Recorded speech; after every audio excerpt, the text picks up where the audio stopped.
sword of revenge and strike my cheek.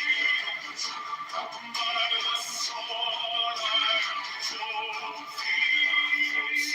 I am the voice of the 611 are the voices.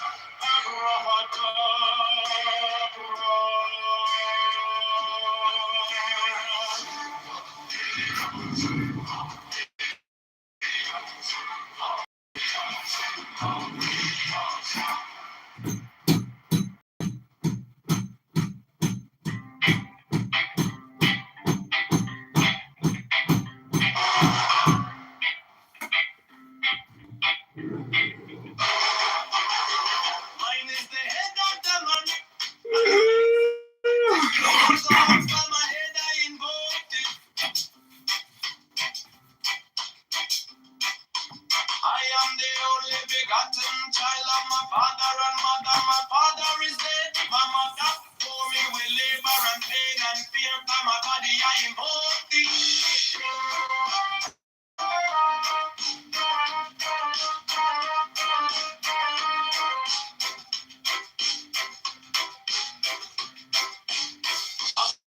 But me shine the diamonds are radiant, white and pure. By their brightness I invoke thee. Mine is the red triangle reverse, the sign given of none. Save it be of thee, O Lord. By the Lamb and I invoke thee.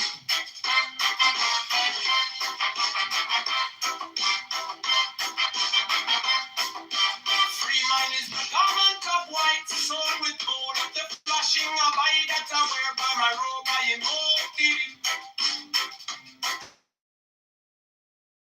Of pockets and typhon, by the sign I invoke thee.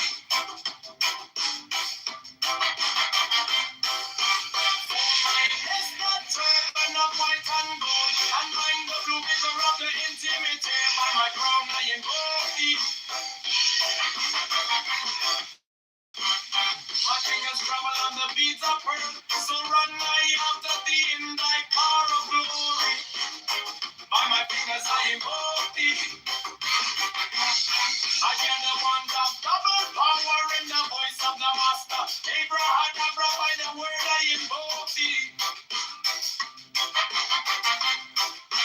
Be my northern dark blue waves of music in the song that I made of all to invoke thee. Strike like a master chord. Draw a flaming sword. Try a conquering Lord. Alright, I'll be jump by the song I invoke thee.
labor and pain and fear.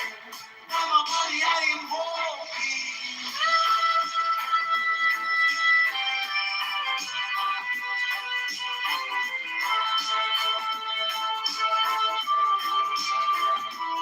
Above me shine the diamonds of radiance, white and pure. By the brightness I invoke thee. Mine is the red triangle reverse, the sign given of none. Set it be, OPP, oh Lord. By the Lamb and I invoke thee.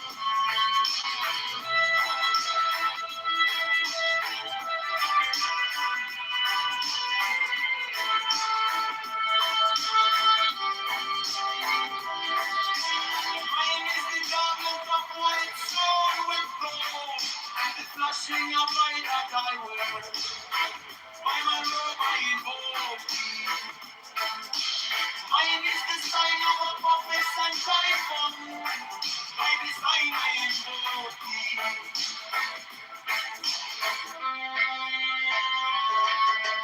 Mine is the garment of white and gold, and mine the blue vigor of the intimate air. By my crown I invoke thee. My fingers travel on the beats of pearl, so run I after thee in thy car of glory. By my fingers I invoke thee. Forget the one that got the power in the voice of the master. Abraham, by the word I invoke thee. Hey, my heart, the dark blue waves of music in the sun that I made a whole to invoke thee.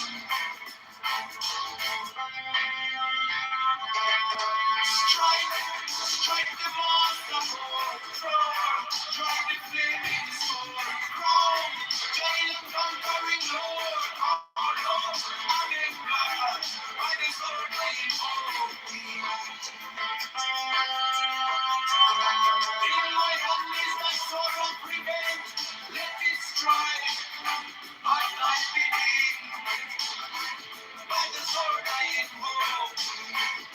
The voice of the fight, the voice of the six, 11 are the voices. Abra.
Mine is the head of the man, and my insight is keen as the ox.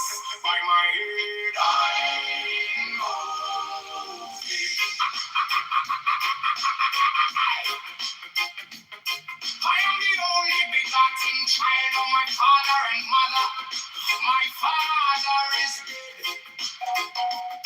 My mother bore me with labor and pain and fear by my body. I know thee about me. Shine the diamonds of radiance, white and pure by your bright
Mine is the head of the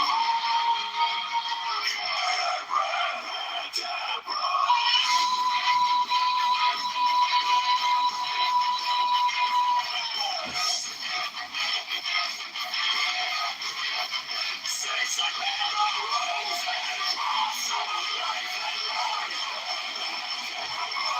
giving the sun each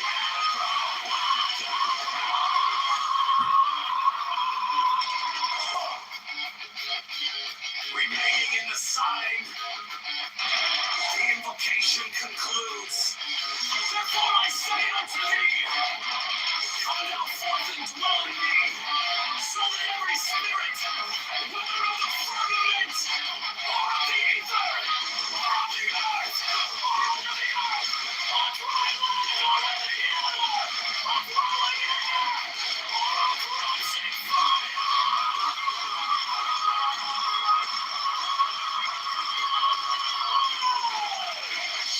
and every spell and scourge of God, the vast one might be.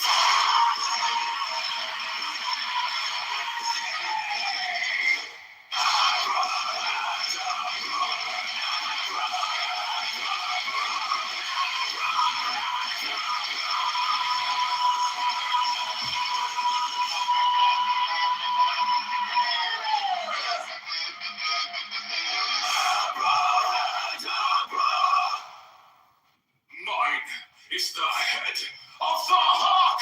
Abraham!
came like dawn in my hands, soft but stronger than I knew.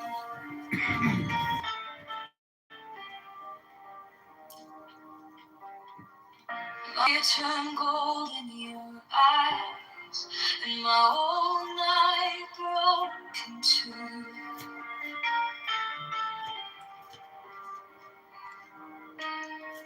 I was lost in the noise, now I'm learning how to stay close to your quiet.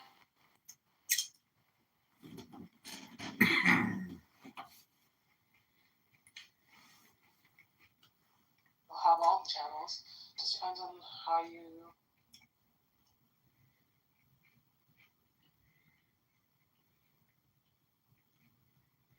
Dala de quay kendi ban long quay cọc chiếc chầm băng de long de costi wala băng.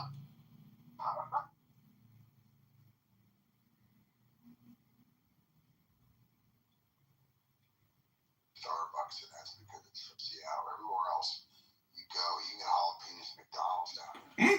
It's kind of wild. Jalapenos aren't even that spicy. That's too bad. No, that's right. That's entry level peppers. And, you know, if you send one jar to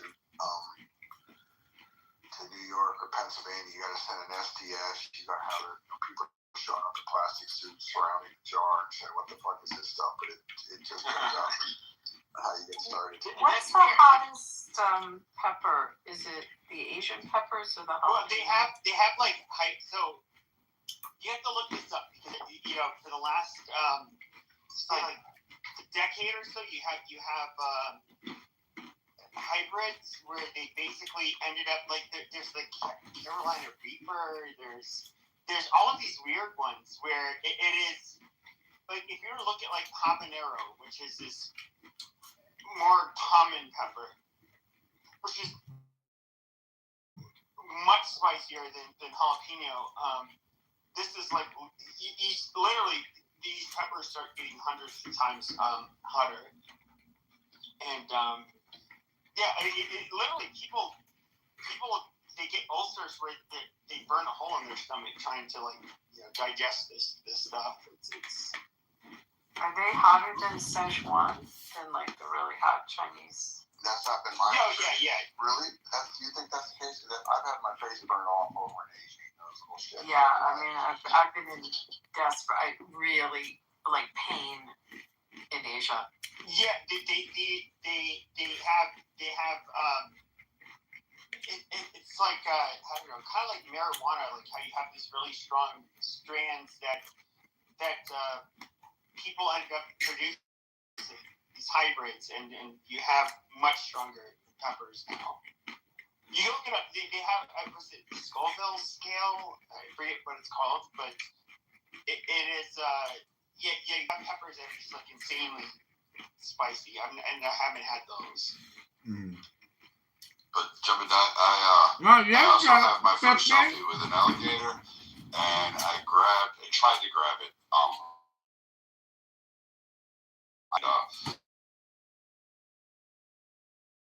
Haven't quite there. I've hiked Cat Rock, Colorado. Are you trying to grab a rattlesnake? Oh yeah, rattlesnakes are overrated, man. I mean, it's a copperhead you got to worry about. Rattlesnakes are the big pussies of the reptiles, actually. I mean, if you step on one, you got a problem. But if they see you coming, they're going to run mostly. No, that's true. But here in Arizona, where they're like pretty common. They're a lot faster. They're a lot faster than like for example the vipers in Asia. Yeah. And they are generally when you get bit, it's because you did not see it and you put your hand near it or your foot went near it. That's basically how it happens. It doesn't. Obviously, nobody wants to get bit by one. I actually just saw one and I was like, oh. I wanted to get him out of the brush so I could see it, so I tried to grab his tail, but there was like this pylon and then there was this rock and some brush and he slid in there and I wasn't going to put my hand too far in and try to grab him. Mm-hmm. So I let him go, but I damn near close. I'm going to get one and then I'm going to hold the selfie with me holding a rattlesnake. They're bigger than I thought. You don't think those buggers can leap though. Like that's the scary part. Wow. not. I don't even know what the strongest rattlesnakes are in the United States. You have like I don't think it's here in the Sonoran Desert. I think actually in the Mojave Desert, the strongest. And we have it here. Like, well, I No, don't know. in Mojave, and then you have the said it right. You said it right the right time. Like, I live in Georgia, but when I went, no, but we have a lot of ton of diamondbacks around here. Like, and we have water moccasins. Can I finish without you interrupting? You're a retard that's interrupting me. But when I was in Fort Leonard in Missouri, you were talking about copperheads. I had to dig an over-under when I was in the field, and I was in my sleeping bag, which we call a fart sack. And when I was I woke up and there was a fucking copperhead. Okay. Well, I believe again in Canada. I'm not convinced me that Canada would not, would be like the movie Red Dawn. Like, yeah, I would fight. Oh yeah, make no mistake about it. People would definitely fight. I mean, would they like it? No, and I mean, especially does anyone want to get, I remember when this whole thing started when Trump threatened Canada, I wasn't the only person that was just like, are you fucking, excuse my language, are you fucking kidding me? Because fighting Americans, as much as we may have our friendly rivalry, especially hockey and certain stuff like that, whatever, it's like having fights with your cousins. In a way, we all share the same continent. We've been through wars together. We exchanged and we trade a lot together. No one would feel good about fighting Americans. That is not true. Because we lose when we're not. It's not. You just don't want to do that. It's like fighting with family. Why would you want to fight with your family and feel good about that? The thought of it is just. I don't even know if we'd want to. I don't even know if anyone would have the stomach for it because it's just so weird. There's so many interactions that we have together. That we have a lot of Canadians have properties in America and vice versa. Go to vacation all the time. It'd be super weird to be actual foes.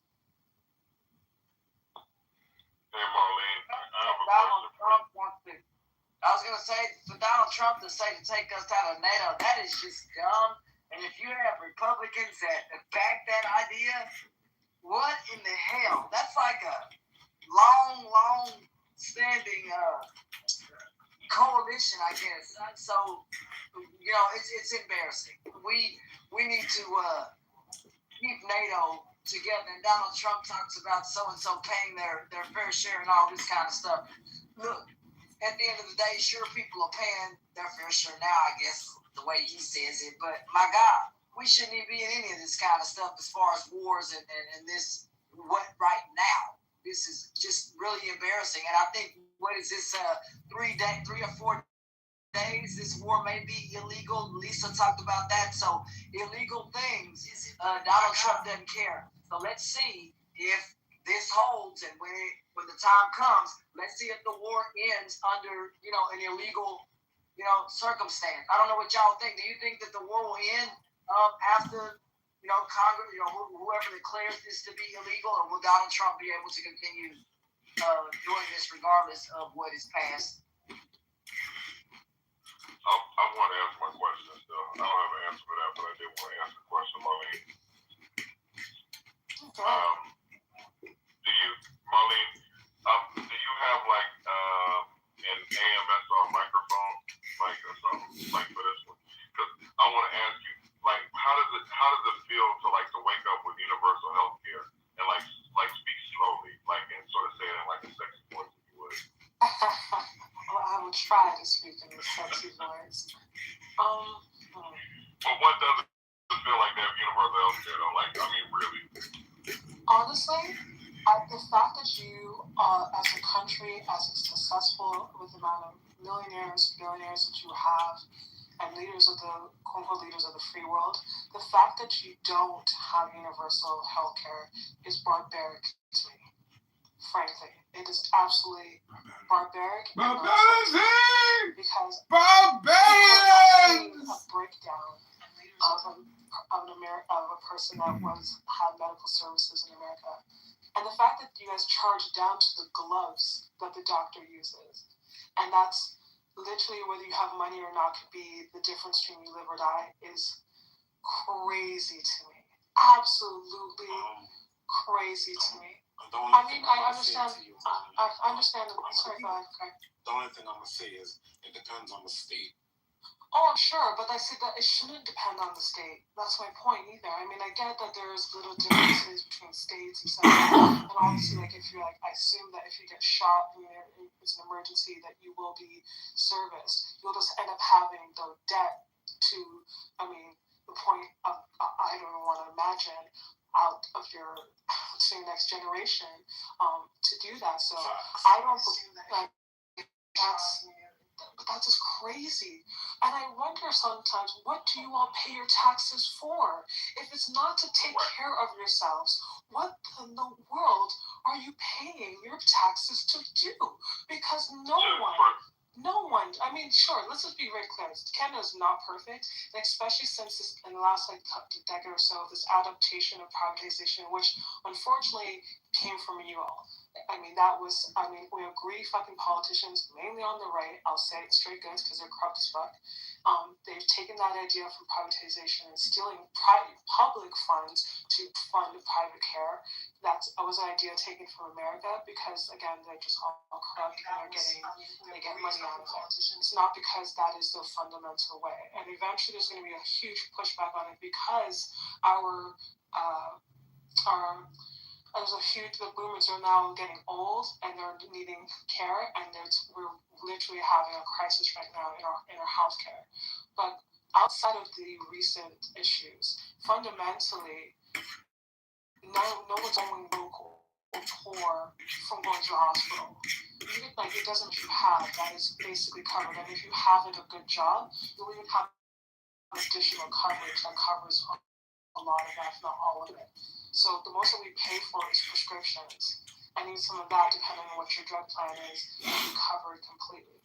So there's no one, the only time yes, there can be for certain special things, there could be a wait for a few months. But if you have the money, sure, you can privatize that and go and spend that right, and probably get reimbursed. But the fact that you all do not have universal health care, and also you have maternity times of like 2 weeks, we go a year. Like maternity was a year, and there's paternity leave too. So it's like, that is crazy to me that you all live like that, and you must probably have to choose between, am I going to go to the hospital, the doctor, or am I just suss it out? Which is crazy. Like, I mean, you shouldn't wonder whether or not you're able to go to a doctor to take care of your health, and whether the government that you pay and you vote to put there is going to cover that. Because what other function, other than taking care of the people, by the people, for the people, are they there for? I mean, it's crazy. You guys should have already post-tested and burned the whole shit down at this point. Let me jump in real quick on that too. So to the point about, because that's the reason why I asked you, so I really, and you got to it about like how it feels to just like be able to know you can go to the doctor and you don't have to like work. So for us and for a lot of people, like these people in these rooms, most everybody in here, if you can be on Clubhouse, you're probably working or you're doing okay or whatever, or you have insurance. There are a lot of people now that have lost their health insurance, these healthcare subsidies are about, and all the confidence comes in this country have something called Cobra, and Cobra is super expensive when you like have to go on your own. Now like we have this like sort of healthcare, the Obamacare essentially, you can go in and still, but you're still paying for this healthcare. People talk about their healthcare costs are going up. A lot of like Trump support, all these people talk about that. Saying that to say that Lindsey Graham, I literally watched him say out of his heterosexual ass face today that he the ballroom, they're asking I think for $380 million for the ballroom, and Lindsey Graham said, well, we're just gonna go ahead and give him $400 million just because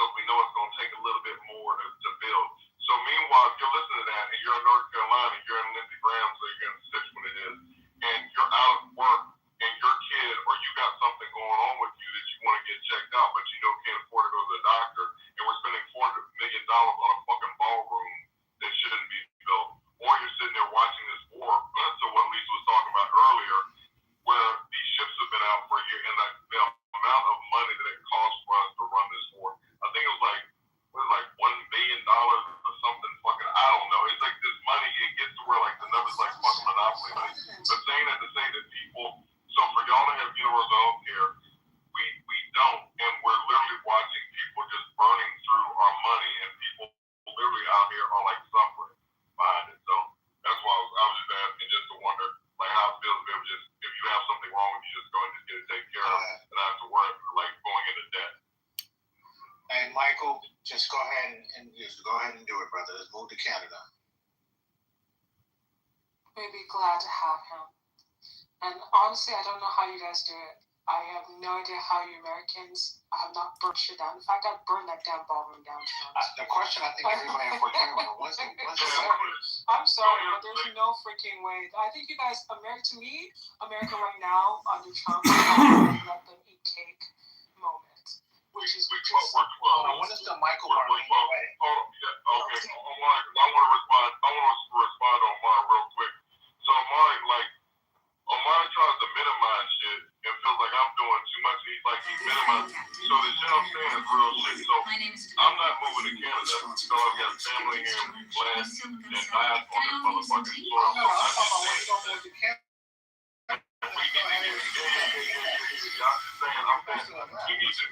We need to get our fucking healthcare fixed. So what I want to happen is there's gonna be somebody like a Maxwell Punk. There's gonna be younger or the people coming up like your kids or whatever, like just like on my kids, like they're coming up. They're gonna go ahead and push this shit to get us to where we need to be because like to Marlene's point, all the taxes we pay in this country are watching our money being squandered for everything, and they're literally people that can't take care of themselves financially. They literally can't medically take care of themselves. And get Lindsey Graham got on there, and like I said, he's gonna up it $20 million over like what the estimate was. So it's gonna take a little bit more to go on. Go ahead and get that AM radio host. Experience death. I think What I'm saying, what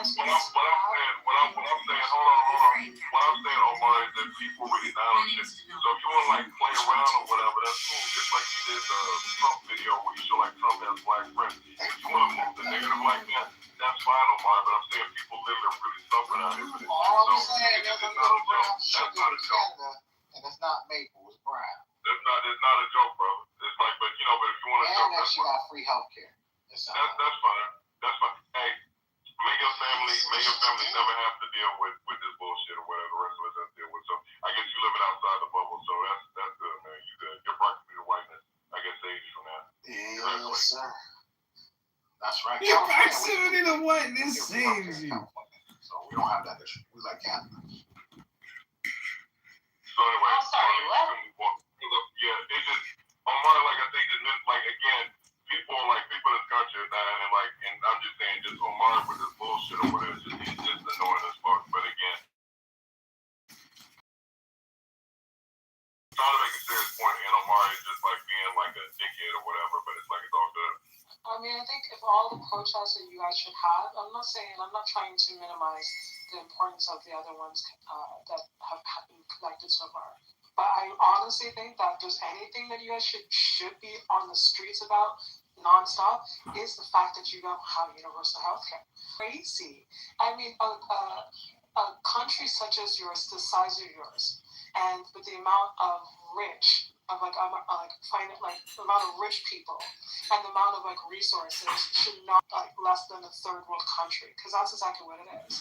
I mean, you shouldn't be also worried about putting yourself into generational debt because you got sick. That's not something you did to yourself. Like, if you get cancer, you should not have to worry about whether you can pay for your cancer treatments or your child's treatments and what happens to your kid. That's barbaric, and I just don't understand why that hasn't been the number one. The fact that you guys got insurance was a big deal, which is just again kind of crazy to me. It says you guys couldn't go quite to universal route. Marlene, check this out. So California tried to do it, and you can look at it a few years ago.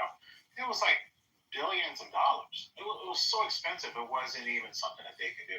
Of course, it's expensive, but hold on, Michael. Let me. I was just about to say that because we say that you're spending $2 billion a day on war, and to someone else do the math. You guys have been over war for the last 30 days. Don't tell me you guys don't have the money, because when you guys need the money for bullshit like this, America finds it pretty damn quickly and pretty damn easily. I mean, millions of dollars should not be poured into missiles. And especially, it's not like you're I say this respectfully, but most of them are not even defending yourselves. You're going out of your own borders to involve yourself in some sort of foreign conflict in order to steal some other shit or help some other person like advance. It's so stupid. At least take care of your own first. I don't understand. Let's go America first, baby. We're the greatest, and we love America. You know, I mean, we're number one. But yet you have your brother or sister that can't afford the damn medication. Oh. Crazy. And you guys recently gave tax breaks to some of the richest people. You can't afford a vaccine. I mean, you're crazy. Private jet. Yet a child who's under the poverty level can't get a fucking free lunch, and that is totally normal in America. Oh my God! Crazy. Crazy. Oh yeah, it's fine. It's like, that's crazy. I'm good. That's crazy. I go to bed knowing just fine that people can actually go and to the hospital and they're not going to reject it. No one's asking them for a bill. They're only asking like, hey, hello? That's it. Hello? I could not. I couldn't be.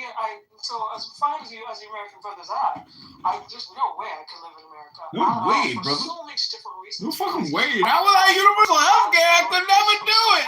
You could never do it. How could you do this to yourselves? Usually at the expense of other people, because that's exactly what it is. It's not like people are just making their money and they're doing their thing. No, it's literally at the expense of the general public. And the general public is poor. You guys are even like poor. Wait till the bills come in on after this war, plus the tax breaks that are being given. She ain't lying. Big beautiful bill. My God. My God. I don't understand how that should be protested. That should be protested on a daily basis. If you guys really want change, that is the number one aim that I would, as a citizen, if I was in, because that's crazy. People are going to get older, people get sick, and people, especially if you don't have any regulations regards to your safety in the workplaces and the quality of food, all that stuff, that makes people sick. And if you cannot, sick people cannot enjoy money. Because you can have money, but if you don't have your health, you have nothing. And if your whole populace is getting sick, that affects your economy, that affects the workforce. So all of it's connected, and taking care of each other and making sure that your generations are taken care of for the future is for the betterment of the country. You can't talk about, it's going to cost us this much. Actually, it's going to cost you way more in the long run. But that's just my opinion. I learned. Lost 40 pounds in a year. She talked about being at $375 per month for her SNAP benefits for her food. And she talked about the cuts, where they cut it down to $75 after Trump did what he did with this bill. And then she said the shit went down to $25 per month for food. So this an elderly woman who's having issues. I can't remember if she was disabled, but her went from $375 down to $25. They're literally killing people. This whole thing we did with USAID, where we just out of these countries, we're killing people, but then because we're pulling money out of these programs like Russell Watt and all this shit they did with those and Elon Musk and all these cuts they did, but meanwhile, like to the point that we're all talking about this war that Trump, he thought it was gonna be quick, whatever, but it's like we're burning off all this money, we're just shitting out money. And meanwhile, this woman is on $25 a month trying to eat. So the priorities are what they are. But when I was asking the question about Canada, I was genuinely being serious because I don't think I've ever asked a Canadian what it feels like just to be able to go to the doctor and worry about shit. I'm waiting this, but you're waiting this amount as long as England. It depends on what, if we're talking about something special, like say like a rotary cuff or some sort of something that's rare. Yeah, I think non-emergent, not especially it's like cosmetic, like say like a breast reduction, and that's because only a few doctors do it. It's not because breast reduction in 2026. You getting gender reduction? You huge! Let me say this to what Craig just said. So the waiting list here in America is that, and it's happening in my family, the waiting list is that my leg. I agree with that comment. Whatever, soaking Epsom salt, and then die of a fucking heart attack. Our waiting list is that we don't have the money to go take care of shit. So like black people,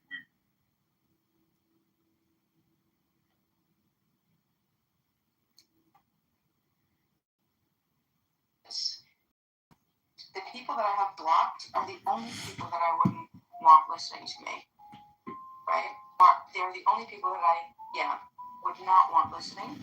So you're welcome. I mean, like, you're welcome to be annoying. I'm not angry anymore. I don't know why I had to remember that. But it's a good, it's a relief. Because if you block people that you don't want listening to you, they can't make it into your room if you're a mod, which is wonderful. Oh my God. And there are these 3 ladies that are demons, that are, and I really mean it. Listen, when I say that they're demons, I'm not exaggerating. One of them today, I swear to you, was, now I didn't hear it directly, I heard it secondarily, but it's credible source. They were praising and admiring the devil. And I thought to myself, wow, that fits perfectly. Oh, there's John Kitover. Yeah. John, I think you should know Uma. I think everybody should know Uma. I really want Uma to be my neighbor. Won't you be my neighbor? Why? What's so special about Uma? I think she's just fascinating, and she's fun, and she's funny, and I feel like she's crazy like me. And I think You're crazy? I think we could probably even each other out really well. Wait, why do you think you're crazy? I think we just have such a fun time. What? Why do you think you're crazy? Yeah, I know. John, what are you doing? What do you mean, what am I doing? What have you been up to? I've been seeing some videos come through, some notifications. Oh, look, and then there's John smiling in the camera. Yeah, here's me. Anything goes. What?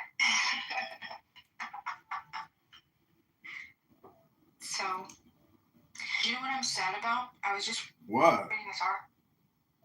Apparently, this woman, and it's frustrating, and it gives me a good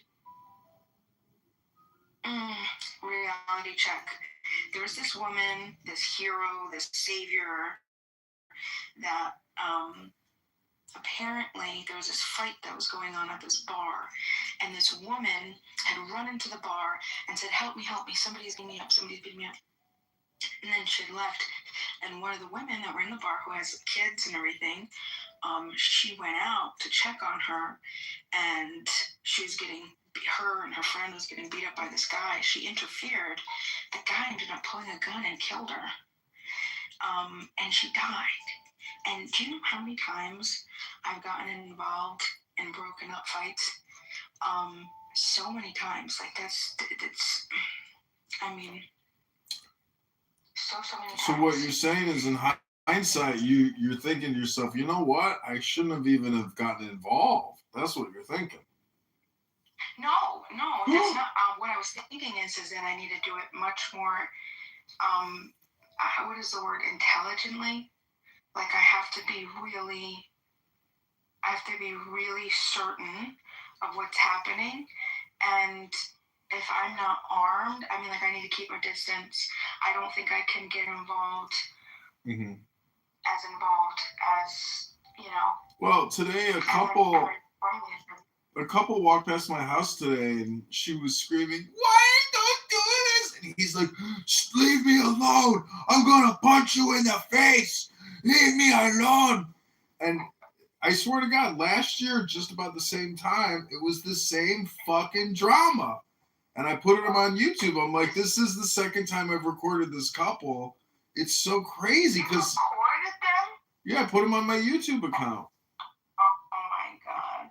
It's the only weapon we have. I'm not going to call the police, but at least I got a little social justice. Oh, for being disturbed?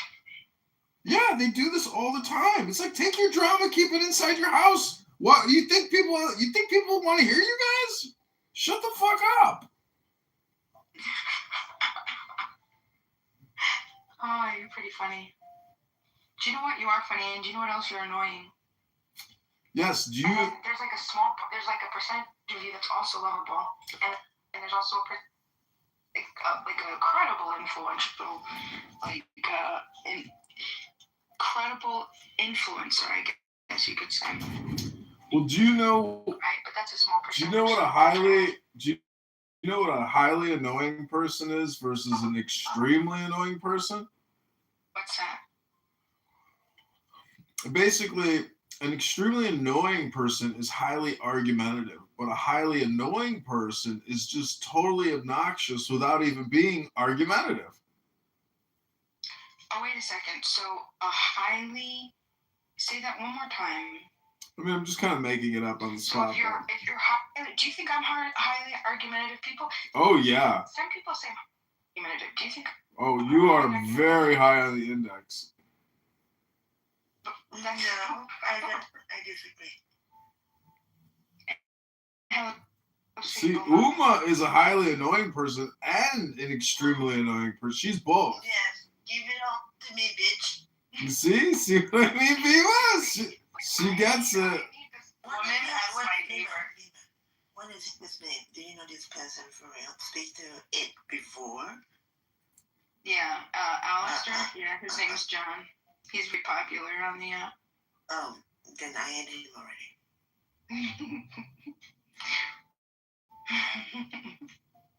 I'm not popular on this app, Bima. FYI, it's a big universe, and you can go into rooms with like hundreds of people. Infinite universe, just not only English. I'm a nobody on this app. Are those begonias in your PTR, Uma? Wait, what? I don't know. Don't talk to me. I gotta tell you something, Uma. So, a couple days ago, I had gone out. By the way, those flowers are absolutely gorgeous. I had gone out inside, and I was just laying on my grass, and it's so interesting because I couldn't see visibly standing up any purple out on the grass, none. But then as I laid down in the grass, and I put my head on my chin because I was laying on my stomach, I saw this little teeny purple flower, and it was so small, and then the cutest little thing, and I thought, wow, I love the color purple. I was just telling everybody that I just bought a whole bunch of purple flowers because my property doesn't have enough purple. So I just got a bunch of lavender and just purple flowers. But Oma, tell me something. What type of neighbor are you? Would you be my neighbor? The invisible one. You know what type of neighbor John is? John is the type of neighbor that's going to record you and then put you on YouTube. John, you're the worst type of neighbor. I would hate you. Well, I'm a good neighbor. I clean up the whole street for everybody. I do all kinds of work for people. I don't ask for any praise or thing. I just do. I don't expect any kind of compliment. I just do because it's the right thing to do. Hello? Put your neighbors. Listen, John. Tell us what type of neighbor you are outside of recording your neighbor and exposing their weak, low spots, so everybody. Yeah, no problem. I'm a good neighbor. I keep the sewer caps clean. I shovel. I brush. I clean.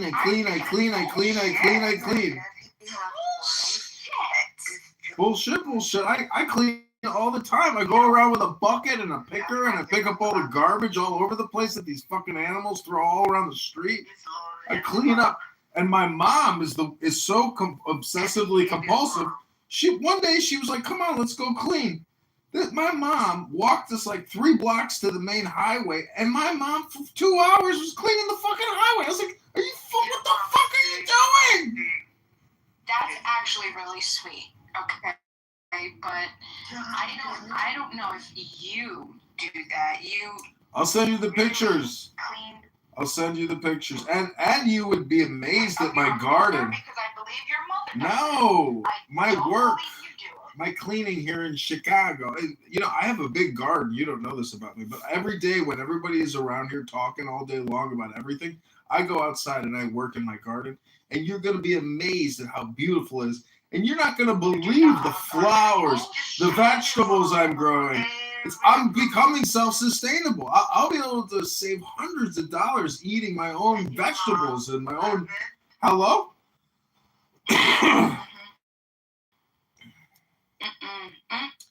Listen, Necro is one of my top political campaign contributors. My mom called me the other day. She said, "I'm worried about you, Johnny. You're on this stupid internet all the time talking and debating, but you're getting a gut and you're not going to the gym. And, I'm worried about your mental health." I'm like, "But Mom, have you heard the people that I talk to? Are you worried about any of them?" "I don't care about them. They're not my son. I care about my son." Hello? I love your mom, but I mean, I don't know how. Tell us about your dad, because maybe you take a lot after your dad. What happened? Well, anything goes. You know what they say. My dad disowned me, and I barely talked to him. And he lives down. Yeah, my dad goes to Mar-a-Lago. He's a member of the yacht club down there. He's a big Trumper, and he. Hello. Oh, I was your Fez. People want to talk to me, Fez. Yeah, I do want to talk to Uma. Uma, tell me some fun stuff, because I just think that you're so interesting. Oh, when Johnny's not around, I would do that. Oh, it's private. If you would like, I can just leave and come back. Would you like I can give you 10 minutes of privacy? I'll just come right back. How does that sound, Uma? Just go away for it. Did you tell me to go away forever? I'm not your mom. Let's talk to your mom. Yeah, BMI, did you get my question? A new question? No, I just wanted to send you where you're in Snatched. Oh, I don't think so. Yeah. I'll have to go and check. Basically, for a while, I was the lone dissenter. For a while, I was the only person who wasn't a Trump supporter in the room. But I don't know. It's like, I mean, it doesn't bother me if anyone supports Trump, but I wish they had better judgment. But in general, I never would think that you support Trump at all, or do you? Let me ask you a question. Do you think, because that's a good question, and I'll definitely answer. Could I ask it first before I answer? Sure. Or would you like, okay, thank you. Do you think that it's impractical to take someone that is supposed to be like the president of the United States and then judge them in totality, like a net negative or positive versus the specific policies? Because I mean, and this is my thought, right? Every human being, we can find really shitty things that they do, and then we can find really cool things that they do. And then I don't know. I'm really not sure the answer to this question, but the reason I ask is because there's definitely things that I am happy about that he's done. And there's also things that I'm really unhappy about. And so when I'm asked something like, do you support Trump? It's like, I support people doing good things, and I support people who don't do good things, but I don't know of one human being that I could point to say that they do only good things or only bad things. Like, you know what I'm saying? Yeah, I mean, to me, I have different standards. Like, most people see presidents as the lesser of two evils. I think that that's a shitty way to look at the system, because I mean, I didn't vote in 2020. If I give an example, I didn't vote in 2020 because I didn't like how there was the cover-up of Joe Biden with all the rape allegations that were made against him. And I couldn't vote for Trump either specifically. So, like, to me, it's like, I think specifically, the idea is specifically, like, it doesn't matter who this person is, the fact that they could have potentially have committed rape, because they are still voting in line with what I want overall, specifically. I mean, it essentially allows our leaders to be deplorable characters, specifically, which I think is disgusting. So you think we should? May I ask a question? Do you think that when you vote for your president in America, and like, do you want him to be your president, or do you want him to be your pope? None of the above. Deal with it. Yeah, I want them to be County my government. It didn't even occur to, and I'm not saying that this is analogous to Trump's experience, but this is what I can conjure up. I It want was shocking. and I want One them of the to things that I had to and I want deal a with leader who to Yeah, navigate it those really issues. will. Fuck that. So that's all that I can kind of pull from is an example. It made Rothschilds a fucked up. Perhaps at a much more Talking about my great-great-granddad. It's probably It's good to see you, Brian. Check him out. That's probably one of the things. So that yeah, I we're mean, gonna overall, I talk can say about, that, like, I mean, because why would you like, I share can say, that, like, I right? agree with Like, how some of these ridiculous some positions, of but the I things still he has to can deal think with, and they're how it like, presents say to I don't us support them at all. Like, is his entire Joe Biden's the constituency person who I as really well. like He's because making I decisions can say that I without supported him creative as a person. I mean, it's not so much of age or anything like that. It's just specifically, what an impediment overall, to I wasn't really progress. Joe Biden. That's what I imagine with goes through his just head. just It how makes it was sense. being covered up. Do I Because like I it? don't No, believe I that haven't changed necessarily. I he don't was love Donald competent Trump, enough, but is what I think. certainly try to empathize with his plight. You know who could have been a stronger? Woodrow Wilson. But then again, I don't Yeah. think that Trump What's- is what's competent the- enough to Alright, act now I can say on Woodrow Wilson was much in the same way. Yeah. He took a lot of I don't think pride. he's And competent that on was what he because says. he was an Like, when he talks academic, about right? how And he in saw his administration they had H2O probably look at or things like that, the as if government that's significant. very differently, just like I think I don't know the Henry president, so he'll Kissinger. probably be on record He saying, weren't forgiven. oh man, and we got I got a question. Well, I was just want to know, like, so would you say, like, overall, as far as Trump is, would you say that you support I have a question for you. I just wanted to know from you, like, because Maybe she ran away once the reasonableness started. yeah, so I just wanted to know, like, when you say Like, how old are you? No, I think it was I'm 27. But so Abby, let me ask you Why? this: like, who? Why is my age important? Why is my age important? Who is your? That is not important at all. No question. I want you to, oh my gosh, Uma, look at this flower. No, it's Glen It's called the Loveliness Dianthus. It's the funniest looking Like, thing. absolutely. It's so like Everything raggedy, about I just have to buy seeds. You know, on a purely statuesque, Lincoln-esque kind of style. His auditory skills, his policies are spot on. He was a popular governor. He managed his state well. I mean, he just hits on all cylinders. I just think we need smart Republicans to have their voices heard more. Like, I don't hear a lot from the GOP intelligence. And he was a one-term governor, right? Because They only allow one-term governors which there. I think is so interesting. Why he's not in the cabinet now or in some position? I mean, I'm surprised Trump hasn't found a place for him within the government unless he doesn't want it. And I don't know if he would throw his hat in the ring. But if you're asking me who would be the perfect candidate, or even in a VP spot, I mean, I hope he gets activated. Do you think Rubio's brand is? I think Rubio is probably one of the best political animals in the Republican Party, but I think He's little Marco. I think he'd be so much better than Vance or DeSantis. How do you all? But I think this war is going to tarnish him. I think first off, we'll have Trump fatigue.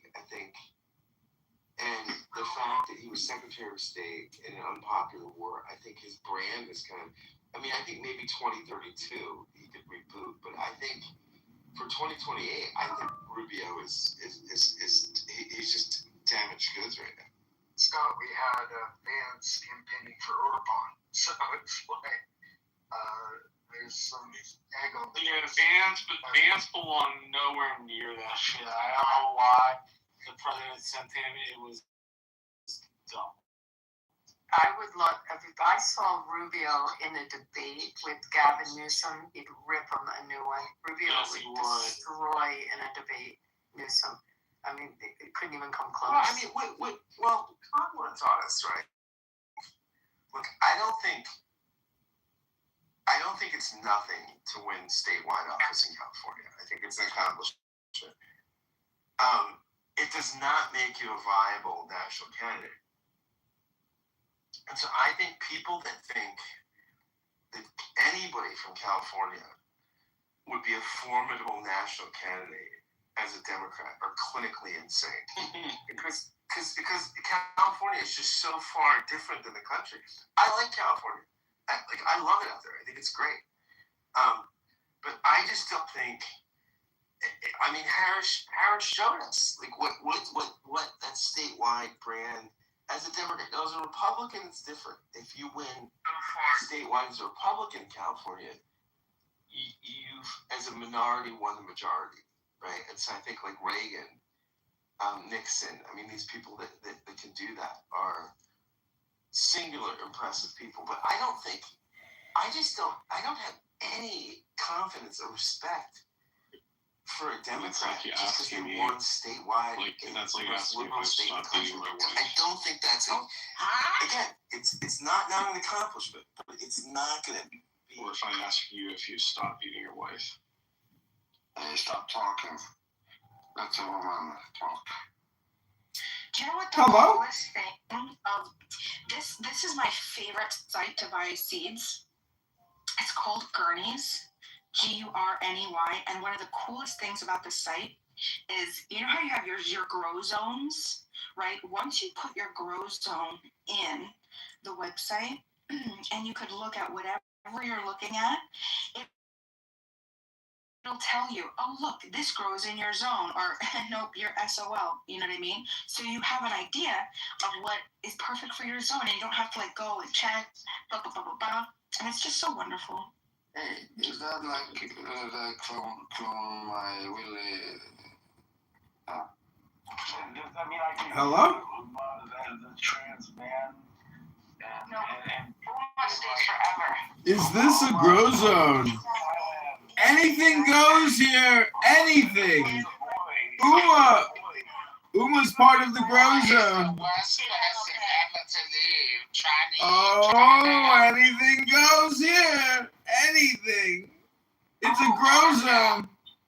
It's a grow zone. Hello? Yeah, you do. He's back. He's back and better than before. He's unstoppable, this one. There's hope for you. Necro love fucking tranny. Ooh. Necro does like fucking tranny. Ooh, juicy. Anything goes. This is Rich. Anything goes. The worst part about Rich is that he has thousands of accounts, or at least hundreds. Unstoppable. Great, wonderful. Unlimited power. www.tip-number.com. Bro, you got 100,000 trannies on your website? Unlimited power. I would just like to say that Pro is like the worst human being I've ever met in my entire life. Pro is wonderful. I No, love he's Pro. a horrific person. Why? Why would you say He's such terrible. a thing? Oh, I love. Why? He's a mass serial killer. Yeah, that's horrible to say, It Rich. is. Rich, you He make said it. he wants to kill all the Jews. Rich. Go. I don't believe he ever said that. Kill all the Jews? You said? Yeah. Well, Bima said that she would join Hezbollah. Bima said that she would join Hezbollah. Bima said she would join Hezbollah and fight to the death with the terrorist Muslims if they were trying to destroy your house. Thank you, Rich. At least Rich is If I lived in Lebanon, I would probably fight for myself. family and mommy. And if I had my family killed, blah, blah, blah. At my property taken. My property taken and stolen. Gross, another Catholic Who did that Zionist. to you, Viva? Bro, ew. No, I just dickhead, bro. Why would you want to be associated with A-Check, bro? What's wrong with Chick Check? Horrible. I love Wait. Yes, that's what Chick does. He's adorable. He's a great character. And Viva, thank you for saying Snyder's like the second worst person I've ever met on here. Uma's my favorite. Uma is my favorite. I want Uma to be my neighbor. You want Channy next door? Me and Uma would have so much fun. Bima, do you remember when I roasted a Chuck? I don't know about that, but not. When I gave the quote from the show House. Never forget that. Oh man, it was epic, bro. Who is Hella? Hella, do I know you? Hi, Hella, do I know you? You're new. Oh, Lex, she wants to fuck you. What is wrong with this one? She wants a black dick. Look at her. Hey, Rich, the people making jokes about gay people are the people. Oh, he's like Somali or Ethiopian, so I don't know if they count. I was just trying to throw you off the top of I think he's Ethiopian or Eritrean. He has the Ethiopian look, though. Yeah, he's Ethiopian. Yeah, man, that's on point. No. How do you say it? No. I want to talk about what Uma wants to talk about. It sounds like It sounds like the Muppets when they say how are you, not Mark. They're like banana. Created that. I was gonna say that. Yeah, banana. It's something like that. It's like nananin or something. Sherry, look at my PDF. I can't remember how. You sounding. Whatever. Let's trade it. I mean, I'm black, but you're racist. No, it's not racist to clearly look at you and tell phenotypically that you're Ethiopian. You're either Ethiopian or Eritrean. Just a little bit. I'm not. It's not racist to say he's Ethiopian or Eritrean. Look at it. You either, whatever you either. Or Somali. He might be Somali. But he might be like northern Somali. Shut up. Chevy is unbridled. He's a. I just only I could don't run that shit over and over again. Let's look There's through his nothing we houses. can do. Let's look through his houses and see He's if he's beyond help. Ethiopian. Yeah, do that. Who's beyond help? Chevy. We just have to do three. He's part of Talking Apes, so he's functionally just retarded. If I had my house ready, they're ready, but you know, I hey, don't like anyone talking anymore. they fucked up people. Yeah, they are. So was I right? Eritrean or Ethiopian? You just fucked up. You know, I know I'm right. It's one of the three. It may be. Hold on. It may be Somalia. But I'm leaning towards. If he's Muslim, it's Eritrean. If he's Ethiopian, he's obviously Muslim. But and if he's or Somalian. If he's Christian Orthodox, then he's Ethiopian. Which I'm guessing he's Orthodox. Ethiopian. Well, you can't deny there are some Orthodox in Eritrea as well. Right? Very small. Go get a room. Yeah. You guys fought over Islam and Christianity and gold. That's why you guys separated. We're not fighting. Oh yeah, he is. Wait, he is. What are you two doing? I'm just checking you. You know your stuff. No. I mean, you guys fought over gold and Muslims and Christians. You guys are like the Sudanese and the South Sudanese. Yeah, but you that like. What do you mean? Oh my. Where you like that's where anonymous pictures of. Oh, and he's drunk, so clearly he's probably not a Muslim. He's probably Ethiopian Orthodox. Jenny, where you come from? What? And you? Not from tranny land. That's where I don't come from. And who's trannying you? Oh, Thai girls. Stick yourself. I'm not a tranny. I mean, you're Thai and you're tranny. Oh, then I don't like this guy anymore. I don't like the guy. Let's get rid of him. Yeah. He'll just come back. He'll run the Chevy, Uma says you have to pull it back a little bit. So we found out that Hella is Ethiopian. This is amazing. Rich. Translate my name. You got my original. Rich is a very powerful Clubhouse user. Can you tell us a little bit about Ethiopia? Can you tell us anything that maybe us Americans don't know? Church, the first church. Not you. I'm not talking to you, Chevy. Chevy, I'm talking to Hella. Jews that now currently reside in Israel. No. But it's just not the way. It's not our selection process. You know, Jason, Gandhi is not going to get elected in our system. We did, Jason. We did have Washington and Adams. I mean, those were probably, and maybe Jefferson. I mean, those were a different school. Yeah, they were a different school. They were a different breed. I mean, but really, you're just talking about a different concept of how we get a president. Maybe it's not a bad concept, okay, but it's a different concept. But what Austin just said about being a good governor, I think that's interesting, and you have to really unpack that, because really the best presidents come from gubernatorial backgrounds where they managed, and they, the majority came from that, and they were in a management role. And some governors have more obligations and more that they're responsible for than other governors, like just how their state laws are. And I've made this argument before that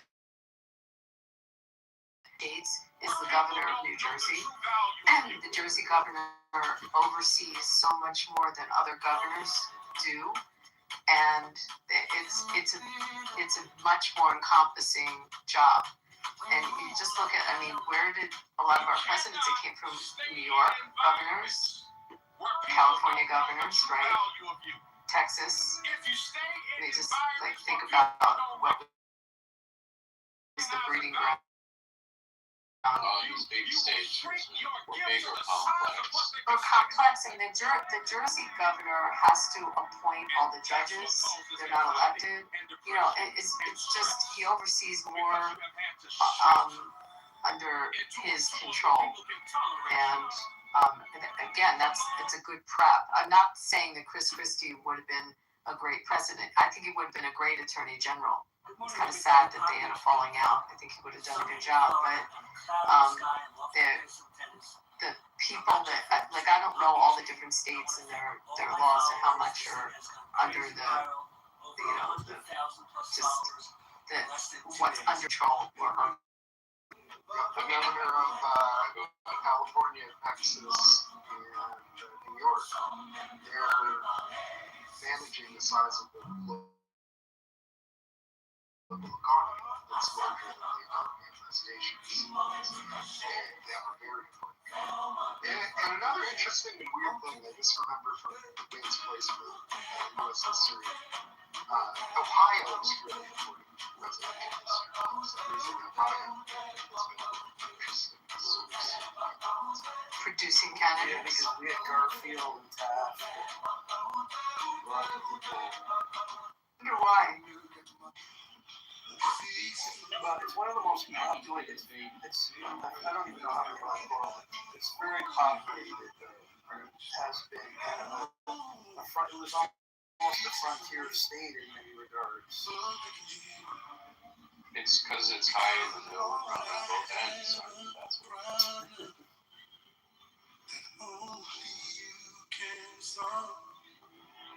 We're talking about some interesting stuff here. I love this theme of well, how do we even get a good president? Because I think about, people talk about Trump supporters, but I spend a lot of time with a lot of people who support Trump, and people are like, oh, they're unpersuadable. Many of us are very dissatisfied with things that Trump does. We just don't have a better alternative. That's what it is. He's like the least bad option. I I think about just look at the Democrats in Virginia. They took over Virginia, and what they do, they immediately start taking everyone's guns. Okay? This matters to Republicans. I wouldn't hate Democrats so much if I didn't see stuff like that.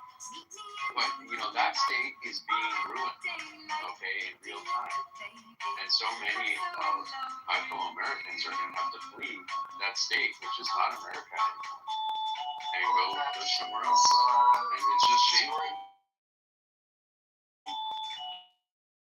That she's destroying the Jews coming out. It's destroying this. But isn't that the Southern Poverty Law Center anyway? Yeah, I was gonna say. Yeah. The Southern Poverty Law Center fund this thing to the tune of $2 million. Yeah. I hate to break it to you, Austin, but nobody's going to have guns there when the Democrats are through. It's not the bad people that take the guns from. It's good people. What if Well, you don't understand what it means to be an American now. You don't Oh, understand the founder's vision. You don't understand the founder's vision for security and balance of power in this country. It's not that people you disagree with. It's not that people you disagree with don't have power. It's that you do have it. But the Democrats' vision is that nobody has power. Whoopee, bro. Whoopee. One of the challenges is that we have four-term and two-term limits. Imagine you extend it to a six-year term. The maturation that we see in the president is pretty impressive. Sometimes it's astonishing. Sometimes it's terrifying.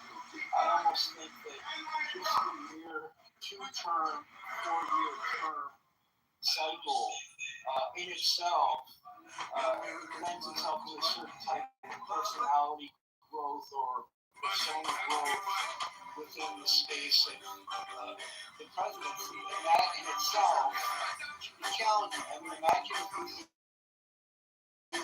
you were an employer, you were taking a position, you knew you only had so much time to get a certain amount of things done. I'm not liking it further to the presidency, but there's something about that makes it challenging in its own right that dictates how you behave yourself. If you knew you had 15 years, maybe you would be as threatened, maybe you would feel insecure, maybe you would feel more, I don't know what it is, but I think that is something to consider. I think there is something to that. I wonder if you could lengthen the terms by introducing an executive council so that there still is some change over some time scale. So, if we had 7 presidents, like in Switzerland, I don't know, 3 of them come up for election a year. And, or every 2 years or something, every 4. But they can stay in indefinitely, or they can stay in for 5 terms or something like that. And you get a lot of changeover, but at the same time, people could build experience, and that could be more balanced. Could lower the stakes as well.